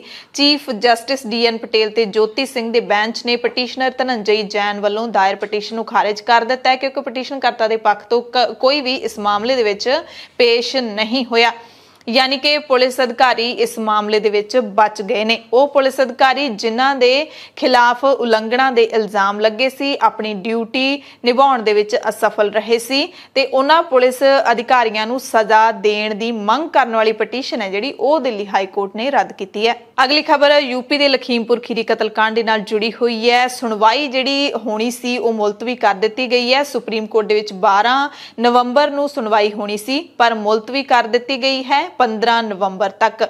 ਯੂਪੀ ਸਰਕਾਰ ਦੀ ਬੇਨਤੀ ਤੇ ਇਸ ਸੁਣਵਾਈ ਨੂੰ ਟਾਲਿਆ ਗਿਆ ਹੈ। ਯੂਪੀ ਵੱਲੋਂ ਪੇਸ਼ ਹੋਏ ਵਕੀਲ ਨੇ ਸੋਮਵਾਰ ਤੱਕ ਦਾ ਸਮਾਂ ਮੰਗਿਆ ਸੀ ਤੇ ਅਦਾਲਤ ਨੇ ਉਸ ਨੂੰ ਮਨਜ਼ੂਰ ਕਰ ਲਿਆ। ਪਿਛਲੀ ਸੁਣਵਾਈ ਦੇ ਵਿੱਚ ਸਿੱਟ ਦੀ ਜਾਂਚ ਤੇ ਸੁਪਰੀਮ ਕੋਰਟ ਨੇ ਪੂਰੀ ਅਸੰਤੁਸ਼ਟੀ ਜ਼ਾਹਿਰ ਕੀਤੀ ਸੀ।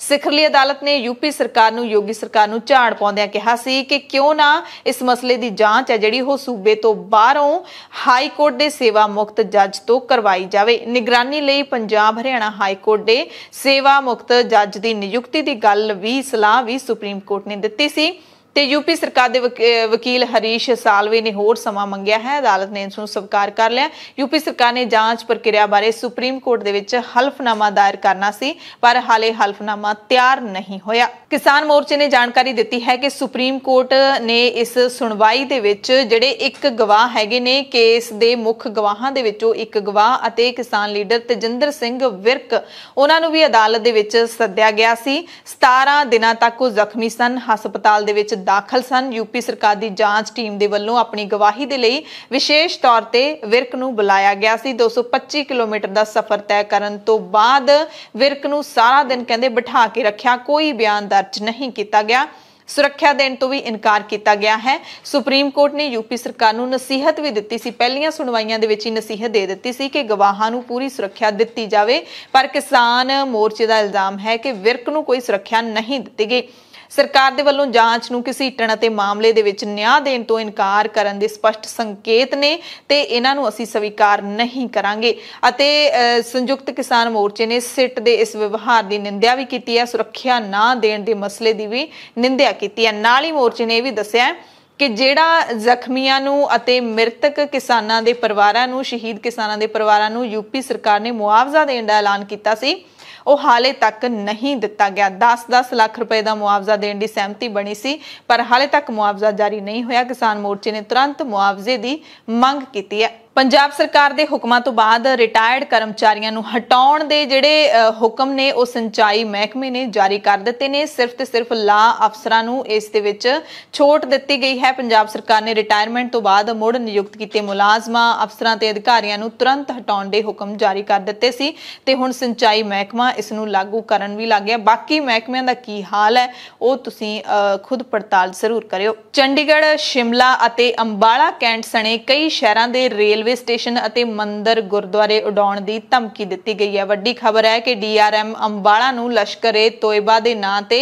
ਚਿੱਠੀ ਮਿਲੀ ਹੈ ਕਿ 26 ਨਵੰਬਰ ਅਤੇ 6 ਦਸੰਬਰ ਨੂੰ ਬੰਬ ਧਮਾਕੇ ਕਰਕੇ ਰੇਲਵੇ ਸਟੇਸ਼ਨ ਅਤੇ ਹੋਰ ਥਾਂ ਉਡਾ ਦਿੱਤੇ ਜਾਣਗੇ। ਚਿੱਠੀ ਦੇ ਵਿੱਚ ਲਿਖਿਆ ਹੈ ਕਿ 26 ਨਵੰਬਰ ਨੂੰ ਅੰਬਾਲਾ ਕੈਂਟ ਸਣੇ ਯਮੁਨਾ ਨਗਰ, ਰਿਵਾੜੀ, ਕਰਨਾਲ, ਸੋਨੀਪਤ, ਸ਼ਿਮਲਾ, ਚੰਡੀਗੜ੍ਹ, ਸਹਾਰਨਪੁਰ ਸਮੇਤ ਕਈ ਰੇਲਵੇ ਸਟੇਸ਼ਨ ਬੰਬ ਦੇ ਨਾਲ ਉਡਾ ਦਿੱਤੇ ਜਾਣਗੇ। ਇਸ ਦੇ ਨਾਲ ਹੀ ਰਿਵਾੜੀ, ਹਿਸਾਰ ਅਤੇ ਸਿਰਸਾ ਦੇ ਵਿੱਚ ਰੇਲਵੇ ਪੁਲ ਅਤੇ ਹਰਿਆਣਾ ਦੇ ਮੁੱਖ ਮੰਤਰੀ ਤੇ ਰਾਜਪਾਲ ਨੂੰ ਵੀ ਬੰਬ ਨਾਲ ਉਡਾਏ ਜਾਣ ਦਾ ਜ਼ਿਕਰ ਕੀਤਾ ਗਿਆ।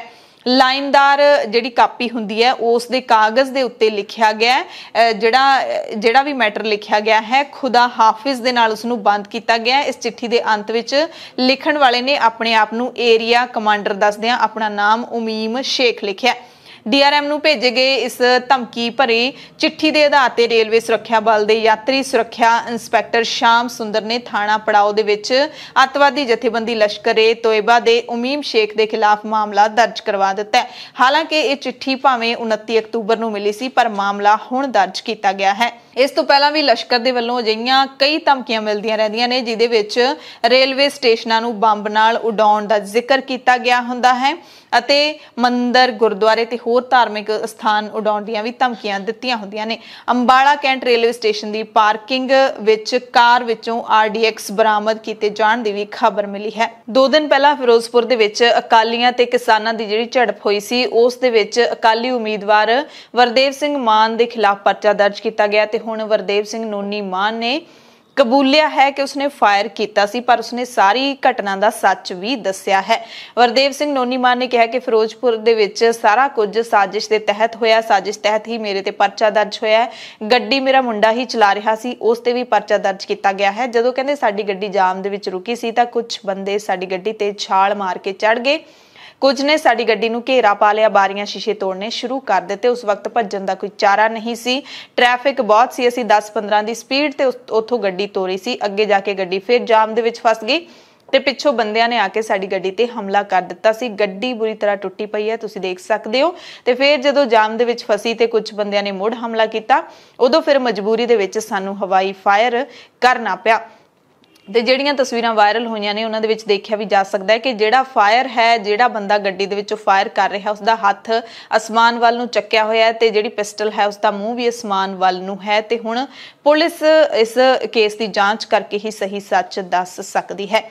ਸ਼੍ਰੋਮਣੀ ਅਕਾਲੀ ਦਲ ਨੇ ਚੰਡੀਗੜ੍ਹ ਦੇ ਵਿੱਚ ਪ੍ਰੈਸ ਕਾਨਫਰੰਸ ਕੀਤੀ ਅਤੇ ਕਾਂਗਰਸ ਸਰਕਾਰ ਤੇ ਚੰਨੀ ਸਰਕਾਰ ਤੇ ਗੰਭੀਰ ਇਲਜ਼ਾਮ ਲਾਏ ਨੇ ਕਿ ਕਾਂਗਰਸ ਨੇ ਸਾਜ਼ਿਸ਼ ਦੇ ਤਹਿਤ ਸ਼੍ਰੋਮਣੀ ਅਕਾਲੀ ਦਲ ਦੇ ਪ੍ਰਧਾਨ ਸੁਖਬੀਰ ਸਿੰਘ ਬਾਦਲ ਨੂੰ ਝੂਠੇ ਕੇਸ ਵਿੱਚ ਫਸਾਉਣ ਦੀ ਫੌਜਦਾਰੀ ਸਾਜ਼ਿਸ਼ ਕੀਤੀ।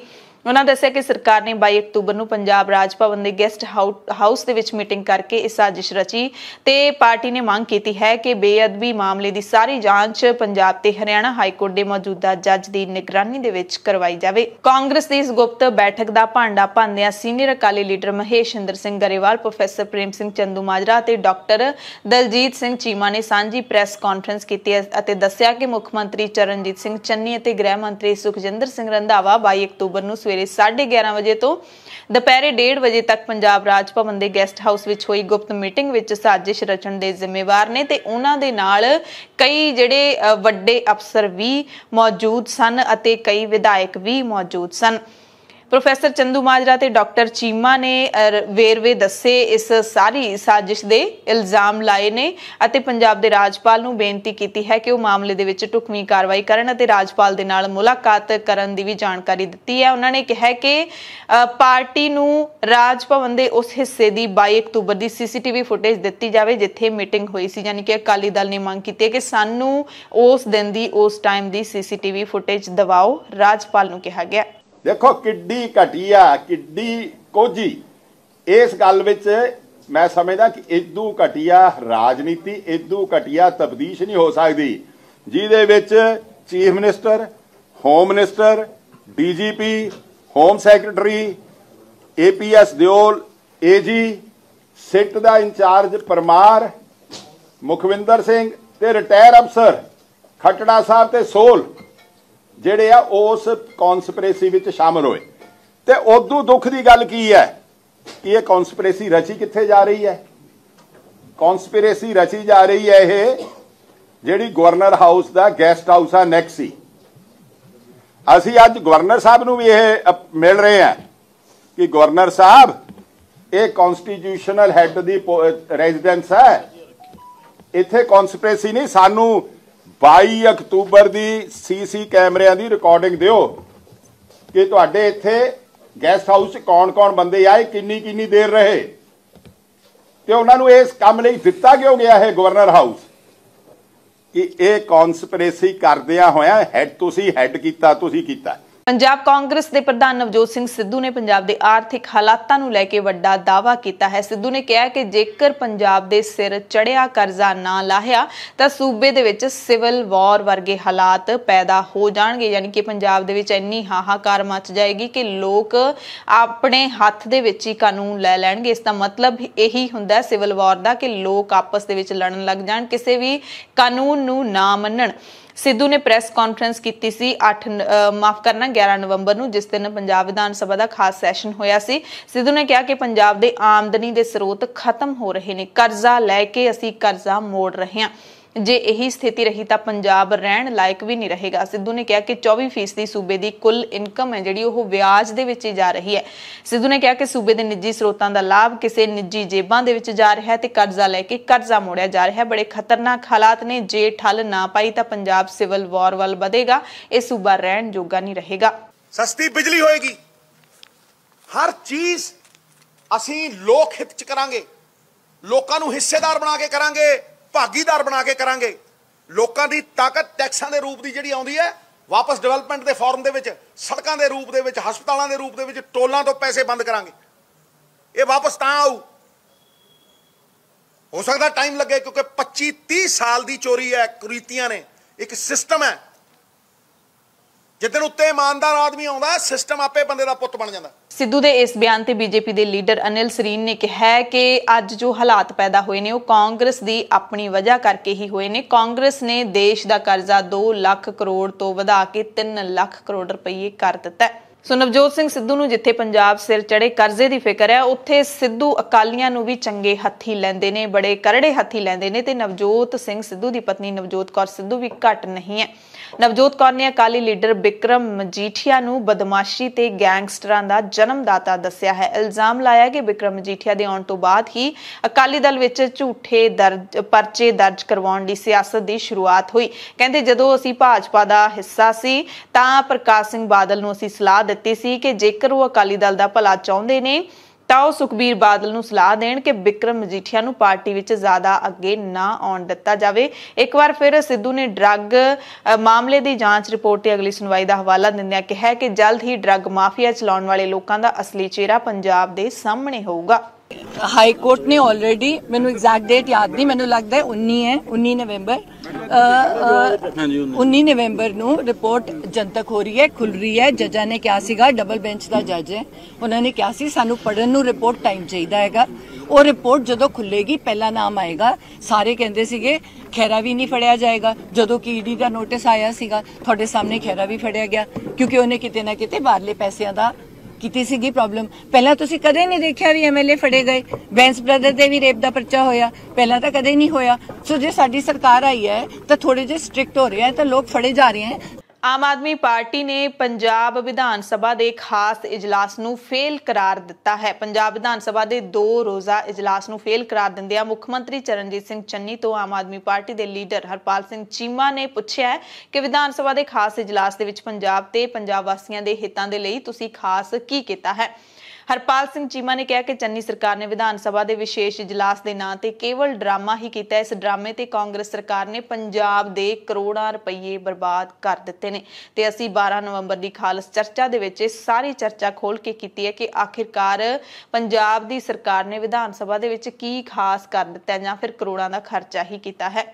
ਚੀਮਾ ਨੇ ਕਿਹਾ ਕਿ ਕਾਂਗਰਸ ਸਰਕਾਰ ਨੇ ਆਪਣਾ ਆਖਰੀ ਵਿਧਾਨ ਸਭਾ ਇਜਲਾਸ ਤਾਂ ਜ਼ਰੂਰ ਕੀਤਾ, ਪਰ ਪੰਜਾਬ ਨੂੰ ਬਰਬਾਦ ਕਰਨ ਵਾਲੇ ਫੈਸਲੇ ਤੇ ਸਮੱਸਿਆਵਾਂ ਅੱਜ ਵੀ ਆਪਣਾ ਮੂੰਹ ਅੱਡੀ ਖੜੀਆਂ ਨੇ। ਕਾਂਗਰਸ ਦੇ ਪੌਣੇ 5 ਸਾਲਾਂ ਦੇ ਰਾਜ ਵਿੱਚ ਸ੍ਰੀ ਗੁਰੂ ਗ੍ਰੰਥ ਸਾਹਿਬ ਜੀ ਦੀ ਬੇਅਦਬੀ ਦਾ ਮੁੱਦਾ ਨਹੀਂ ਸੁਲਝਿਆ, ਬਿਜਲੀ ਖਰੀਦ ਸਮਝੌਤੇ ਨਹੀਂ ਰੱਦ ਕੀਤੇ ਗਏ, ਬੇਰੁਜ਼ਗਾਰੀ ਵਧੀ ਹੈ, ਨਸ਼ਾ ਵੀ ਵਧਿਆ ਹੈ, ਕੇਬਲ ਮਾਫੀਆ ਵਧਿਆ ਹੈ, ਰੇਤ ਮਾਫੀਆ, ਟਰਾਂਸਪੋਰਟ ਮਾਫੀਆ ਕੁਝ ਵੀ ਘੱਟ ਨਹੀਂ ਹੋਇਆ ਬਲਕਿ ਵੱਧਦਾ ਹੀ ਗਿਆ ਹੈ। ਕਾਂਗਰਸ ਨੇ ਪੰਜਾਬ ਤੇ ਪੰਜਾਬੀਆਂ ਦੇ ਹਿੱਤਾਂ ਲਈ ਕੋਈ ਠੋਸ ਫੈਸਲਾ ਨਹੀਂ ਲਿਆ ਹੈ। ਚੀਮਾ ਨੇ ਇਹ ਵੀ ਦੋਸ਼ ਲਾਇਆ ਕਿ ਕਾਂਗਰਸ ਸਰਕਾਰ ਨੇ ਖਾਸ ਇਜਲਾਸ ਦੇ ਨਾਮ ਤੇ ਸੰਵਿਧਾਨ ਅਤੇ ਲੋਕਤੰਤਰ ਦੀਆਂ ਧੱਜੀਆਂ ਉਡਾ ਦਿੱਤੀਆਂ ਨੇ, ਕਿਉਂਕਿ ਵਿਧਾਨ ਸਭਾ ਦਾ ਸੈਸ਼ਨ ਮਹੀਨਿਆਂ ਦਾ ਹੁੰਦਾ ਹੈ, 1-2 ਦਿਨਾਂ ਦਾ ਨਹੀਂ ਹੁੰਦਾ। ਉਹਨਾਂ ਇਹ ਵੀ ਇਲਜ਼ਾਮ ਲਾਇਆ ਕਿ ਪੰਜਾਬੀ ਭਾਸ਼ਾ ਸੰਬੰਧੀ ਲਿਆਂਦੇ ਬਿੱਲਾਂ ਦਾ ਖਰੜਾ ਅੰਗਰੇਜ਼ੀ ਭਾਸ਼ਾ 'ਚ ਹੀ ਪੇਸ਼ ਕੀਤਾ ਗਿਆ ਤੇ ਅੰਗਰੇਜ਼ੀ ਭਾਸ਼ਾ ਦੇ ਵਿੱਚ ਪੰਜਾਬੀ ਭਾਸ਼ਾ ਨੂੰ ਪ੍ਰਫੁੱਲਿਤ ਕਰਨ ਦਾ ਮਤਾ ਪਾਸ ਕਰਕੇ ਤੁਸੀਂ ਕਿਹੜੀ ਪੰਜਾਬੀ ਮਾਂ ਬੋਲੀ ਦੀ ਸੇਵਾ ਕਰ ਦਿੱਤੀ। ਇਹ ਤਾਂ ਤੁਸੀਂ ਸੋਚ ਲੈਂਦੇ। BSF ਦੇ ਮਾਮਲੇ ਤੇ ਸਿਰਫ ਨਿੰਦਿਆ ਕਰਕੇ ਸਾਰ ਦਿੱਤਾ ਹੈ ਤੇ ਵਿਸ਼ੇਸ਼ ਇਜਲਾਸ ਪੰਜਾਬ ਦੇ ਲੋਕਾਂ ਦੇ ਹਿੱਤਾਂ ਤੇ ਖਰਾ ਨਹੀਂ ਉਤਰਿਆ। ਤੇ ਆਉਂਦੀਆਂ ਵਿਧਾਨ ਸਭਾ ਚੋਣਾਂ 2022 ਦੇ ਲਈ ਆਮ ਆਦਮੀ ਪਾਰਟੀ ਨੇ ਵੀ ਆਪਣਾ ਖਾਤਾ ਖੋਲ ਦਿੱਤਾ ਹੈ, ਯਾਨੀ ਕਿ ਉਮੀਦਵਾਰਾਂ ਦੀ ਪਹਿਲੀ ਸੂਚੀ ਜਾਰੀ ਕਰ ਦਿੱਤੀ ਗਈ ਹੈ ਤੇ 10 ਉਮੀਦਵਾਰਾਂ ਦੀ ਸੂਚੀ ਜਾਰੀ ਕੀਤੀ ਹੈ। ਇਹਨਾਂ ਦੇ ਵਿੱਚ ਸੁਨਾਮ ਤੋਂ ਅਮਨ ਅਰੋੜਾ ਮੁੜ ਤੋਂ ਖੜੇ ਕੀਤੇ ਗਏ ਨੇ, ਬਰਨਾਲਾ ਤੋਂ ਗੁਰਮੀਤ ਸਿੰਘ ਮੀਤ ਹੇਅਰ, ਕੋਟਕਪੂਰਾ ਤੋਂ ਕੁਲਤਾਰ ਸਿੰਘ ਸੰਧਵਾਈ ਹੈਗੇ ਨੇ ਤੇ ਤਲਵੰਡੀ ਸਾਬੋ ਤੋਂ ਬਲਜਿੰਦਰ ਕੌਰ ਨੇ, ਬੁਢਲਾਡਾ ਤੋਂ ਵੀ ਪ੍ਰਿੰਸੀਪਲ ਬੁੱਧਰਾਮੀ ਨੇ। ਯਾਨੀ ਕਿ ਜ਼ਿਆਦਾਤਰ ਜਿਹੜੇ ਉਮੀਦਵਾਰ ਹੈਗੇ ਨੇ ਉਹ ਪਹਿਲਾਂ ਵਾਲੇ ਹਲਕਿਆਂ ਤੋਂ ਤੇ ਉਮੀਦਵਾਰ ਵੀ ਸੇਮ ਨੇ ਤੇ ਹਰਪਾਲ ਸਿੰਘ ਚੀਮਾ ਦਿੜਬਾ ਤੋਂ ਚੋਣ ਲੜਨਗੇ। ਸ਼੍ਰੋਮਣੀ ਅਕਾਲੀ ਦਲ ਨੇ ਵੀ ਇਸ ਤੇ ਰਿਐਕਸ਼ਨ ਦਿੱਤਾ ਹੈ। ਡਾਕਟਰ ਦਲਜੀਤ ਸਿੰਘ ਚੀਮਾ ਨੇ ਪ੍ਰਤੀਕਿਰਿਆ ਦਿੰਦਿਆਂ ਕਿਹਾ ਕਿ ਜਿਸ ਤਰੀਕੇ ਦੇ ਨਾਲ ਆਮ ਆਦਮੀ ਪਾਰਟੀ ਦੇ ਵਿਧਾਇਕ ਬੋਰੀਆ ਬਿਸਤਰਾ ਚੁੱਕ ਕੇ ਭੱਜਣਾ ਸ਼ੁਰੂ ਹੋ ਗਏ ਨੇ, ਇਹਨਾਂ ਨੂੰ ਡਰ ਪੈ ਗਿਆ ਕਿ ਇਸ ਤੋਂ ਪਹਿਲਾਂ ਕਿਤੇ ਸਾਰੇ ਭੱਜ ਨਾ ਜਾਣ, ਇਸ ਕਰਕੇ ਤੁਰੰਤ ਇਹਨਾਂ ਨੇ ਟਿਕਟਾਂ ਅਨਾਉਂਸ ਕਰ ਦਿੱਤੀਆਂ ਨੇ। ਕਹਿੰਦੇ ਹਾਲੇ ਵੀ ਮੈਨੂੰ ਸ਼ੱਕ ਹੈ ਕਿ ਅਨਾਉਂਸ ਕੀਤੀਆਂ ਟਿਕਟਾਂ ਤੋਂ ਬਾਅਦ ਵੀ ਕੁਝ ਵਿਧਾਇਕ ਭੱਜ ਸਕਦੇ ਨੇ। ਪਰ ਜਿਸ ਤਰੀਕੇ ਹੁਣ ਕਾਲੀ ਸੂਚੀ ਅੱਜ ਜਾਰੀ ਹੋਈ ਹੈ, ਉੱਥੋਂ ਪੈਨਿਕ ਰਿਐਕਸ਼ਨ ਜਿਹੜਾ ਹੈਗਾ ਆਮ ਆਦਮੀ ਪਾਰਟੀ ਦਾ ਉਹ ਜ਼ਰੂਰ ਨਜ਼ਰ ਆਉਂਦਾ, ਕਿਉਂਕਿ ਜਿਸ ਤਰੀਕੇ ਉਹਨਾਂ ਦੇ MLA ਬੋਰੀਆ ਬਿਸਤਰਾ ਚੁੱਕ ਕੇ ਭੱਜਣੇ ਸ਼ੁਰੂ ਹੋਏ, ਇਹਨਾਂ ਨੂੰ ਡਰ ਪੈ ਗਿਆ ਸੀ ਕਿ ਇਸ ਤੋਂ ਪਹਿਲਾਂ ਸਾਰੇ ਭੱਜਣ ਤੇ ਤੁਰੰਤ ਟਿਕਟਾਂ ਅਨਾਉਂਸ ਕਰ ਦਿੱਤੀਆਂ। ਪਰ ਮੈਨੂੰ ਹਾਲੇ ਵੀ ਸ਼ੱਕ ਹੈ ਕਿ ਕਈ ਇਹਨਾਂ ਦੇ ਵਿੱਚੋਂ ਟਿਕਟ ਲੈ ਕੇ ਫਿਰ ਵੀ ਭੱਜ ਸਕਦੇ, ਔਰ ਜਿਹੜੇ ਨਹੀਂ ਭੱਜਣਗੇ ਉਹਦੀ ਥਾਂ ਤੇ ਜਿਨ੍ਹਾਂ ਦੇ ਦੂਜਿਆਂ ਦੇ ਪੈਸੇ ਖਰਚਾਏ ਉਹ ਭੱਜਣਗੇ। ਜਾਂ ਟਾਂਡਿਆਂ ਵਾਲੀ ਹੈ ਨਹੀਂ ਜਾਂ ਭਾਂਡਿਆਂ ਵਾਲੀ ਹੈ ਨਹੀਂ, ਇਹ ਪਾਰਟੀ ਹੁਣ ਬਚਦੀ ਨਹੀਂ ਕਿਉਂਕਿ ਰੋੜੇ ਪੈ ਗਈ। ਵੀਰਵਾਰ ਸ਼ਾਮ ਤੋਂ ਕਾਫੀ ਚਰਚਾ ਹੋ ਰਹੀ ਸੀ ਕਿ ਕਿਸਾਨ ਮੋਰਚੇ ਦੇ ਸਿਰ ਤੇ ਆਪਣੀ ਕਾਫੀ ਵਾਹਵਾ ਖੱਟਣ ਵਾਲੀ ਅਦਾਕਾਰਾ ਸੋਨੀਆ ਮਾਨ ਅਕਾਲੀ ਦਲ ਦੇ ਵਿੱਚ ਸ਼ੁੱਕਰਵਾਰ ਨੂੰ ਸ਼ਾਮਿਲ ਹੋ ਜਾਏਗੀ ਅਤੇ ਸ਼੍ਰੋਮਣੀ ਅਕਾਲੀ ਦਲ ਦੇ ਪ੍ਰਧਾਨ ਸੁਖਬੀਰ ਸਿੰਘ ਬਾਦਲ ਸੋਨੀਆ ਮਾਨ ਨੂੰ ਪਾਰਟੀ ਦੇ ਵਿੱਚ ਸ਼ਾਮਿਲ ਕਰਵਾਉਣਗੇ। ਖਬਰਾਂ ਜਦੋਂ ਵਾਇਰਲ ਹੋ ਗਈਆਂ ਅਤੇ ਕਿਸਾਨਾਂ ਦਾ ਵਿਰੋਧ ਹੋਣਾ ਸ਼ੁਰੂ ਹੋ ਗਿਆ ਤਾਂ ਹੁਣ ਖਬਰਾਂ ਇਹ ਨੇ ਕਿ ਸੋਨੀਆ ਮਾਨ ਦਾ ਫਿਲਹਾਲ ਸ਼੍ਰੋਮਣੀ ਅਕਾਲੀ ਦਲ ਵਿੱਚ ਸ਼ਾਮਿਲ ਹੋਣ ਦਾ ਪ੍ਰੋਗਰਾਮ ਟਾਲ ਦਿੱਤਾ ਗਿਆ ਹੈ। ਸ਼ੁੱਕਰਵਾਰ ਨੂੰ ਸ਼੍ਰੋਮਣੀ ਅਕਾਲੀ ਦਲ ਦੇ ਮੁੱਖ ਦਫ਼ਤਰ ਚੰਡੀਗੜ੍ਹ ਦੇ 28 ਸੈਕਟਰ ਦੇ ਵਿੱਚ ਇਹ ਪ੍ਰੋਗਰਾਮ ਰੱਖਿਆ ਗਿਆ ਸੀ ਅਤੇ ਸੁਖਬੀਰ ਸਿੰਘ ਬਾਦਲ ਦੀ ਹਾਜ਼ਰੀ ਦੇ ਵਿੱਚ ਸੋਨੀਆ ਮਾਨ ਨੇ ਅਕਾਲੀ ਦਲ ਦੇ ਵਿੱਚ ਸ਼ਾਮਿਲ ਹੋਣਾ ਸੀ। ਸੋਨੀਆ ਮਾਨ ਨੂੰ ਬਹੁਤ ਸਾਰੇ ਪੱਤਰਕਾਰਾਂ ਨੇ ਫੋਨ ਕੀਤਾ ਪਰ ਫੋਨ ਤੇ ਗੱਲਬਾਤ ਤਾਂ ਨਹੀਂ ਹੋਈ, ਪਰ ਇੰਨਾ ਕੁ ਸੁਨੇਹਾ ਜ਼ਰੂਰ ਮਿਲਿਆ ਉਹਨਾਂ ਦੇ PA ਦੇ ਵੱਲੋਂ ਕਿ ਸੋਨੀਆ ਮਾਨ ਸ਼੍ਰੋਮਣੀ ਅਕਾਲੀ ਦਲ ਦੇ ਵਿੱਚ ਸ਼ਾਮਿਲ ਨਹੀਂ ਹੋ ਰਹੀ। ਅਕਾਲੀ ਦਲ ਨੇ ਵੀ ਇਸ ਮੁੱਦੇ ਤੇ ਟਾਲਾ ਵੱਟ ਲਿਆ ਕਿ ਸੋਨੀਆ ਮਾਨ ਨੂੰ ਅਕਾਲੀ ਦਲ ਵਿੱਚ ਸ਼ਾਮਿਲ ਕਰਨ ਦਾ ਕੋਈ ਪ੍ਰੋਗਰਾਮ ਨਹੀਂ ਸੀ। ਹਾਲਾਂਕਿ ਅਕਾਲੀ ਦਲ ਦੇ ਸੂਤਰਾਂ ਨੇ ਦੱਸਿਆ ਕਿ ਪੱਕਾ ਪ੍ਰੋਗਰਾਮ ਸੀ ਸੋਨੀਆ ਮਾਨ ਦੇ ਸ਼ਾਮਿਲ ਹੋਣ ਦਾ, ਪਰ ਸੋਸ਼ਲ ਮੀਡੀਆ ਦੇ ਉੱਤੇ ਜਿਹੜੀਆਂ ਪੋਸਟਾਂ ਪਈਆਂ ਨੇ ਇਸ ਕਰਕੇ ਸੋਨੀਆ ਮਾਨ ਥੋੜੀ ਝਿਜਕ ਮਹਿਸੂਸ ਕਰ ਰਹੀ ਹੈ ਅਤੇ ਸ਼ੁੱਕਰਵਾਰ ਨੂੰ ਸਵੇਰੇ ਵੀ ਸੋਨੀਆ ਮਾਨ ਸੁਖਬੀਰ ਬਾਦਲ ਨੂੰ ਮਿਲ ਕੇ ਗਈ ਸੀ ਤੇ ਹਾਲੇ ਵੀ ਉਹਨਾਂ ਦੇ ਸੰਪਰਕ ਦੇ ਵਿੱਚ ਹੀ ਹੈ। ਸੋਨੀਆ ਮਾਨ ਦਾ ਜਿੱਥੇ ਇਸ ਖਬਰ ਤੋਂ ਬਾਅਦ ਤਿੱਖਾ ਵਿਰੋਧ ਹੋਣਾ ਸ਼ੁਰੂ ਹੋ ਗਿਆ ਸੀ, ਉੱਥੇ ਹੀ ਇੱਕ ਵੀਡੀਓ ਵੀ ਵਾਇਰਲ ਹੋਈ ਸੋਨੀਆ ਮਾਨ ਦੀ। ਇਸ ਵੀਡੀਓ ਦੇ ਵਿੱਚ ਸੋਨੀਆ ਮਾਨ ਇਹ ਕਹਿੰਦੀ ਦਿਖਾਈ ਦੇ ਰਹੀ ਸੀ ਕਿ ਜੇਕਰ ਮੈਂ ਕਿਸੇ ਵੀ ਸਿਆਸੀ ਪਾਰਟੀ ਦੇ ਵਿੱਚ ਜਾਂਦੀ ਹਾਂ ਤਾਂ ਮੈਂ ਕਿਸਾਨ ਮੋਰਚੇ ਦੇ ਲਈ ਗੱਦਾਰ ਸਾਬਿਤ ਹੋਵਾਂਗੀ। ਕਹਿੰਦੀ ਮੈਂ ਇਸ ਮੋਰਚੇ ਵਿੱਚ ਰਹਿੰਦੀ ਹਾਂ, ਮੈਂ ਸੱਚ ਬੋਲਦੀ ਹਾਂ, ਜੇ ਮੈਂ ਵੀ ਕਿਸੇ ਸਿਆਸੀ ਪਾਰਟੀ ਦੇ ਵਿੱਚ ਜਾਵਾਂ ਤਾਂ ਮੈਂ ਗੱਦਾਰ ਹਾਂ। ਤੇ ਇਸ ਵੀਡੀਓ ਦੇ ਵਾਇਰਲ ਹੋਣ ਤੋਂ ਬਾਅਦ ਲੋਕ ਸੋਨੀਆ ਮਾਨ ਨੂੰ ਥੋੜੀਆਂ ਲਾਹਨਤਾਂ ਵੀ ਪਾ ਰਹੇ ਨੇ। ਤੇ ਇਸ ਤੋਂ ਪਹਿਲਾਂ ਕਿਸਾਨਾਂ ਨੇ ਵੀ ਤਿੱਖੀ ਆਲੋਚਨਾ ਕਰ ਦਿੱਤੀ ਸੀ ਕਿ ਜੇ ਸੋਨੀਆ ਮਾਨ ਅਕਾਲੀ ਦਲ ਦੇ ਵਿੱਚ ਸ਼ਾਮਿਲ ਹੁੰਦੀ ਹੈ ਤਾਂ ਪਿੰਡ-ਪਿੰਡ ਦੇ ਵਿੱਚ ਉਸਦਾ ਤਿੱਖਾ ਵਿਰੋਧ ਕੀਤਾ ਜਾਏਗਾ। ਪੰਜਾਬ 'ਚ ਜਿੱਥੇ ਵੀ ਜਾਵੇਗੀ ਸੋਨੀਆ ਮਾਨ ਉਸਦਾ ਵਿਰੋਧ ਕੀਤਾ ਜਾਏਗਾ। ਖੈਰ ਸੋਨੀਆ ਮਾਨ ਤਾਂ ਨਹੀਂ ਸ਼ਾਮਿਲ ਹੋਈ ਕਿਉਂਕਿ ਇਹ ਵੀ ਖਬਰ ਸੀ ਕਿ ਪਾਰਟੀ ਦੇ ਵਿੱਚ ਸ਼ਾਮਿਲ ਕਰਨ ਦੇ ਨਾਲ ਤੁਰੰਤ ਹੀ ਸੋਨੀਆ ਮਾਨ ਨੂੰ ਮੋਹਾਲੀ ਤੋਂ ਅਕਾਲੀ ਦਲ ਦਾ ਉਮੀਦਵਾਰ ਬਣਾਇਆ ਜਾਵੇਗਾ। ਖੈਰ ਉਹ ਤਾਂ ਹੋ ਨਹੀਂ ਸਕਿਆ, ਪਰ ਅਕਾਲੀ ਦਲ ਨੇ 2 ਹੋਰ ਉਮੀਦਵਾਰ ਐਲਾਨ ਦਿੱਤੇ ਨੇ। ਪ੍ਰੋਫੈਸਰ ਪ੍ਰੇਮ ਸਿੰਘ ਚੰਦੂਮਾਜਰਾ ਘਨੌਰ ਤੋਂ ਚੋਣ ਲੜਨਗੇ ਤੇ ਦਿਲਰਾਜ ਸਿੰਘ ਭੁੰਦੜ ਨੂੰ ਸਰਦੂਲਗੜ੍ਹ ਤੋਂ ਹੀ ਉਮੀਦਵਾਰ ਬਣਾਇਆ ਗਿਆ ਹੈ ਤੇ ਹੁਣ ਤੱਕ ਅਕਾਲੀ ਦਲ 81 ਸੀਟਾਂ ਦਾ ਐਲਾਨ ਕਰ ਚੁੱਕੇ ਨੇ। ਤੇ ਉਧਰ ਜਿਵੇਂ-ਜਿਵੇਂ 26 ਨਵੰਬਰ ਨੇੜੇ ਆ ਰਹੀ ਹੈ, ਕਿਸਾਨਾਂ ਦੇ ਵੱਲੋਂ ਸੰਘਰਸ਼ ਨੂੰ ਹੋਰ ਤਿੱਖਾ ਕਰਨ ਦੀਆਂ ਤਿਆਰੀਆਂ ਨੇ ਜਿਹੜੀਆਂ ਉਹ ਵਿੱਢੀਆਂ ਜਾ ਰਹੀਆਂ ਨੇ। ਭਾਰਤੀ ਕਿਸਾਨ ਯੂਨੀਅਨ ਦੇ ਕੌਮੀ ਬੁਲਾਰੇ ਰਾਕੇਸ਼ ਟਿਕੈਤ ਨੇ ਕਿਹਾ ਕਿ ਇਸ ਵਾਰੀ ਗੂੰਗੀ ਬੋਲੀ ਸਰਕਾਰ ਨੂੰ ਮਨਵਾਉਣ ਲਈ ਜਗਾਉਣ ਦੇ ਲਈ ਅਸੀਂ 29 ਨਵੰਬਰ ਨੂੰ ਟਰੈਕਟਰਾਂ ਤੇ ਸੰਸਦ ਭਵਨ ਜਾਵਾਂਗੇ। ਟਿਕੈਤ ਨੇ ਟਵੀਟ ਕੀਤਾ ਹੈ, ਟਰੈਕਟਰ ਵੀ ਉਹੀ ਨੇ ਤੇ ਕਿਸਾਨ ਵੀ ਉਹੀ ਨੇ। ਇਸ ਵਾਰੀ ਗੂੰਗੀ ਬੋਲੀ ਸਰਕਾਰ ਨੂੰ ਜਗਾਉਣ ਤੇ ਆਪਣੀ ਗੱਲ ਮਨਵਾਉਣ ਦੇ ਲਈ ਕਿਸਾਨ 29 ਨਵੰਬਰ ਨੂੰ ਟਰੈਕਟਰਾਂ ਤੇ ਸੰਸਦ ਭਵਨ ਜਾਣਗੇ। ਇੱਕ ਹੋਰ ਟਵੀਟ ਕੀਤਾ, ਕਹਿੰਦੇ ਇਹ ਅੰਦੋਲਨ ਉਦੋਂ ਤੱਕ ਦੇਸ਼ ਭਰ ਵਿੱਚ ਜਾਰੀ ਰਹੇਗਾ ਜਦੋਂ ਤੱਕ ਤਿੰਨੋਂ ਕਾਲੇ ਕਾਨੂੰਨਾਂ ਨੂੰ ਵਾਪਸ ਨਹੀਂ ਲਿਆ ਜਾਂਦਾ ਅਤੇ MSP ਤੇ ਗਰੰਟੀ ਕਾਨੂੰਨ ਨਹੀਂ ਬਣ ਜਾਂਦਾ। ਬਿੱਲ ਵਾਪਸੀ ਹੀ ਘਰ ਵਾਪਸੀ ਹੈ। ਇਹ ਅੰਦੋਲਨ ਪਾਣੀ, ਜੰਗਲ ਤੇ ਜ਼ਮੀਨ ਨੂੰ ਬਚਾਉਣ ਦਾ ਅੰਦੋਲਨ ਹੈ। ਤੇ ਉਧਰ ਬੀਜੇਪੀ ਦੇ ਲੀਡਰ ਲਗਾਤਾਰ ਕਿਸਾਨੀ ਸੰਘਰਸ਼ ਦੇ ਉੱਤੇ, ਕਿਸਾਨਾਂ ਦੇ ਅੰਦੋਲਨ ਦੇ ਉੱਤੇ ਨਿਸ਼ਾਨੇ ਲਾਉਂਦੇ ਹੀ ਰਹਿੰਦੇ ਨੇ। ਇਹਨਾਂ ਦੇ ਵਿੱਚੋਂ ਇੱਕ ਅਹਿਮ ਨਾਮ ਹੈ ਹਰਿਆਣਾ ਦੇ ਗ੍ਰਹਿ ਮੰਤਰੀ ਤੇ ਸਿਹਤ ਮੰਤਰੀ ਅਨਿਲ ਵਿਜ ਦਾ। ਉਹਨਾਂ ਨੇ ਕਿਹਾ ਕਿ ਲੋਕਤੰਤਰ ਦੇ ਵਿੱਚ ਸਾਰੇ ਮਸਲੇ ਗੱਲਬਾਤ ਰਾਹੀਂ ਹੱਲ ਹੁੰਦੇ ਨੇ, ਕਿਸਾਨਾਂ ਦਾ ਮੁੱਦਾ ਵੀ ਗੱਲਬਾਤ ਰਾਹੀਂ ਹੱਲ ਕੀਤਾ ਜਾਵੇਗਾ, ਪਰ ਇਹ ਲੋਕ ਕਿਸਾਨ ਹਿਤੈਸ਼ੀ ਹੈ ਹੀ ਨਹੀਂ, ਇਹਨਾਂ ਦਾ ਕੋਈ ਹੋਰ ਏਜੰਡਾ ਹੈ, ਇਸ ਲਈ ਅਗਿਆਨਤਾ ਕਰਕੇ ਇਹ ਲੋਕ ਗੱਲਬਾਤ ਦੇ ਲਈ ਅੱਗੇ ਨਹੀਂ ਆ ਰਹੇ। ਕਹਿੰਦੇ ਕੇਂਦਰ ਸਰਕਾਰ ਤਾਂ ਕਿਸਾਨਾਂ ਨੂੰ ਵਾਰੀ-ਵਾਰੀ ਗੱਲਬਾਤ ਦਾ ਸੱਦਾ ਦੇ ਰਹੀ ਹੈ। ਕਦੇ ਖੇਤੀਬਾੜੀ ਮੰਤਰੀ ਤੋਮਰ ਦਿੰਦੇ ਨੇ, ਕਦੇ ਪ੍ਰਧਾਨ ਮੰਤਰੀ ਨਰਿੰਦਰ ਮੋਦੀ ਦਿੰਦੇ ਨੇ, ਪਰ ਹਕੀਕਤ ਇਹ ਹੈ ਤੇ ਬੜੇ ਸ਼ਰਮ ਦੀ ਗੱਲ ਹੈ ਕਿ ਸਾਡੇ ਦੇਸ਼ ਦੇ ਲੀਡਰ ਕਿਵੇਂ ਬਹੁਤ ਹੀ ਸੌਖੇ ਤਰੀਕੇ ਦੇ ਨਾਲ ਝੂਠ ਬੋਲ ਦਿੰਦੇ ਨੇ, ਕਿਉਂਕਿ ਜਿਹੜੇ ਸੱਦੇ ਹੈਗੇ ਨੇ ਪ੍ਰਧਾਨ ਮੰਤਰੀ ਦੇ ਜਾਂ ਖੇਤੀਬਾੜੀ ਮੰਤਰੀ ਦੇ, ਉਹ ਸਿਰਫ ਤੇ ਸਿਰਫ ਜ਼ੁਬਾਨੀ ਸੱਦੇ ਨੇ, ਸਿਰਫ ਮੀਡੀਆ ਦੇ ਵਿੱਚ ਦਿੱਤੇ ਜਾਣ ਵਾਲੇ ਬਿਆਨ ਨੇ। ਕਿਸਾਨਾਂ ਨੂੰ ਲਿਖਤੀ ਤੌਰ ਤੇ ਜਾਂ ਫਿਰ ਫੋਨ ਕਰਕੇ ਕੋਈ ਵੀ ਸੱਦਾ ਜਨਵਰੀ ਤੋਂ ਬਾਅਦ ਗੱਲਬਾਤ ਦਾ ਨਹੀਂ ਦਿੱਤਾ ਗਿਆ।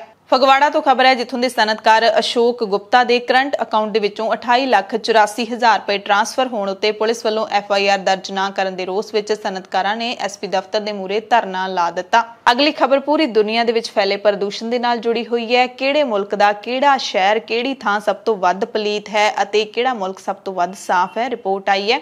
ਹਾਲਾਂਕਿ ਪ੍ਰਦੂਸ਼ਣ ਦੀ ਚਰਚਾ ਤਾਂ ਸਾਰਾ ਸਾਲ ਹੁੰਦੀ ਰਹਿੰਦੀ ਹੈ। ਪਰਾਲੀ ਸਾੜਨ ਦੇ ਦਿਨਾਂ ਦੇ ਵਿੱਚ ਦੀਵਾਲੀ ਤੋਂ ਬਾਅਦ ਪਰੇਸ਼ਾਨੀ ਹੈ ਜਿਹੜੀ ਉਹ ਜ਼ਿਆਦਾ ਵੱਧ ਜਾਂਦੀ ਹੈ। ਪ੍ਰਦੂਸ਼ਣ ਦੇ ਮਾੜੇ ਹਾਲਾਤ ਕੱਲੇ ਸਾਡੇ ਮੁਲਕ ਦੇ ਵਿੱਚ ਹੀ ਨਹੀਂ ਹੈਗੇ, ਕੱਲੇ ਰਾਜਧਾਨੀ ਦਿੱਲੀ ਦੇ ਵਿੱਚ ਨਹੀਂ ਹੈਗੇ, ਦੁਨੀਆ ਦੇ ਹੋਰ ਹਿੱਸਿਆਂ ਦੇ ਵਿੱਚ ਵੀ ਹੈਗੇ ਨੇ। ANI ਦੀ ਖਬਰ ਦੇ ਮੁਤਾਬਿਕ ਅਮਰੀਕਾ ਦੇ 에ਅਰ ਕੁਆਲਿਟੀ ਇੰਡੈਕਸ ਦੇ ਵੱਲੋਂ ਜਾਰੀ ਕੀਤੇ ਡੇਟਾ ਦੇ ਮੁਤਾਬਿਕ ਪਾਕਿਸਤਾਨ ਦਾ ਲਾਹੌਰ ਸ਼ਹਿਰ ਦੁਨੀਆ ਦਾ ਸਭ ਤੋਂ ਵੱਧ ਪ੍ਰਦੂਸ਼ਿਤ ਸ਼ਹਿਰ ਹੈ। ਸ਼ਹਿਰ ਦੇ ਵਿੱਚ ਹਵਾ ਦੀ ਗੁਣਵੱਤਾ ਬੁੱਧਵਾਰ ਨੂੰ 600 ਦਰਜ ਕੀਤੀ ਗਈ ਸੀ। ਇਸ ਸੂਚੀ ਦੇ ਵਿੱਚ ਕਰਾਚੀ 5ਵੇਂ ਨੰਬਰ ਤੇ ਹੈ। ਪਾਕਿਸਤਾਨ ਦੇ ਹੋਰ ਸ਼ਹਿਰ ਗੁਲਬਰਗ, ਰਾਵਲਪਿੰਡੀ ਅਤੇ ਲਾਹੌਰ ਦੇ ਅਨਾਰਕਲੀ ਮਾਰਕੀਟ ਅਤੇ ਮਾਡਲ ਟਾਊਨ ਇਲਾਕੇ ਵਿੱਚ ਵੀ ਹਵਾ ਦੀ ਗੁਣਵੱਤਾ 532 ਦਰਜ ਕੀਤੀ ਗਈ ਹੈ, ਜਿਹੜੀ ਕਿ ਬਹੁਤ ਖਰਾਬ ਹੁੰਦੀ ਹੈ। ਪਾਕਿਸਤਾਨੀ ਪੰਜਾਬ ਵਿੱਚ ਪ੍ਰਦੂਸ਼ਣ ਦੇ ਵਾਧੇ ਪੱਧਰ ਤੋਂ ਪ੍ਰਸ਼ਾਸਨ ਦੇ ਵਿੱਚ ਕਾਫੀ ਚਿੰਤਾ ਦਾ ਮਾਹੌਲ ਬਣਿਆ ਹੋਇਆ ਹੈ, ਪਰ ਚਿੰਤਾ ਨੂੰ ਛੱਡ ਕੇ ਇਹਦੇ ਲਈ ਕੰਮ ਹੈ ਜਿਹੜਾ ਉਹ ਜ਼ਰੂਰ ਕਰਨਾ ਪਊਗਾ।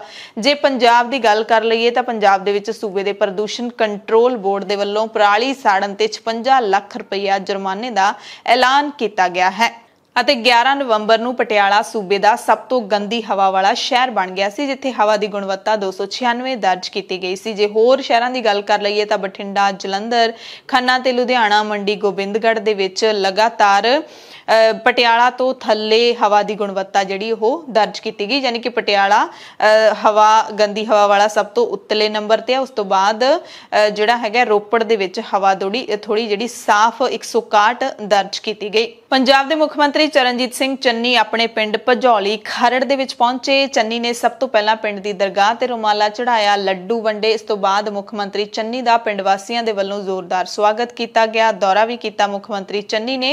ਮੁੱਖ ਮੰਤਰੀ ਦੇ ਨਾਲ ਸੁਰੱਖਿਆ ਗਾਰਡ ਤੇ ਹੋਰ ਵੱਡਾ ਅਮਲਾ ਜਿਹੜਾ ਉਹ ਮੌਜੂਦ ਸੀ। ਜੋ ਚੰਨੀ ਆਪਣੇ ਪਿੰਡ ਦਾ ਦੌਰਾ ਕਰ ਰਹੇ ਸੀ, ਉਸ ਸਮੇਂ ਪਿੰਡ ਦੇ ਕੁਝ ਬਜ਼ੁਰਗਾਂ ਦੇ ਵੱਲੋਂ ਚੰਨੀ ਨੂੰ ਆਪਣੀ ਸ਼ਿਕਾਇਤ ਦੱਸਣ ਦਾ ਮੌਕਾ ਨਹੀਂ ਦਿੱਤਾ ਜਾ ਰਿਹਾ ਸੀ, ਕਿਉਂਕਿ ਤਸਵੀਰਾਂ ਦੇ ਵਿੱਚ देखा जा सकता है कि बजुर्ग ने जिहड़े ओह चन्नी दे नाल गलबात करना चाहुंदे सी, पर इन्ना वड्डा जिहड़ा अमला सुरक्षा जिहड़ा वड्डा अमला नाल हुंदा है, उस करके भी शायद दिक्कत आउंदी है, जां फिर मुख मंत्री दे कोल इन्ना समा नहीं होना। पर तस्वीरां साफ दिखदियां ने कि बजुर्ग चन्नी नूं मिलण लई पूरी वाह ला रहे सी, पर चन्नी दे वल्लों ज़्यादा समा हर किसी नूं देना शायद असंभव सी।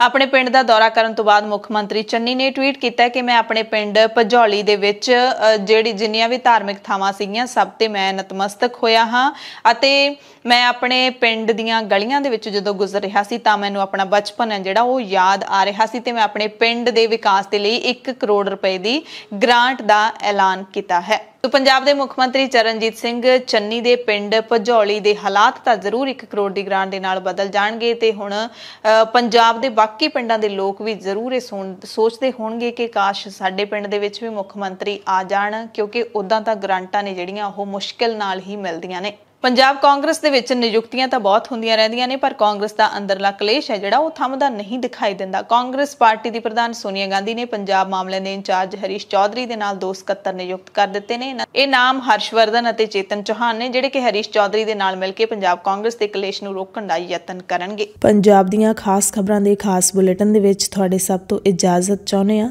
धन्नवाद।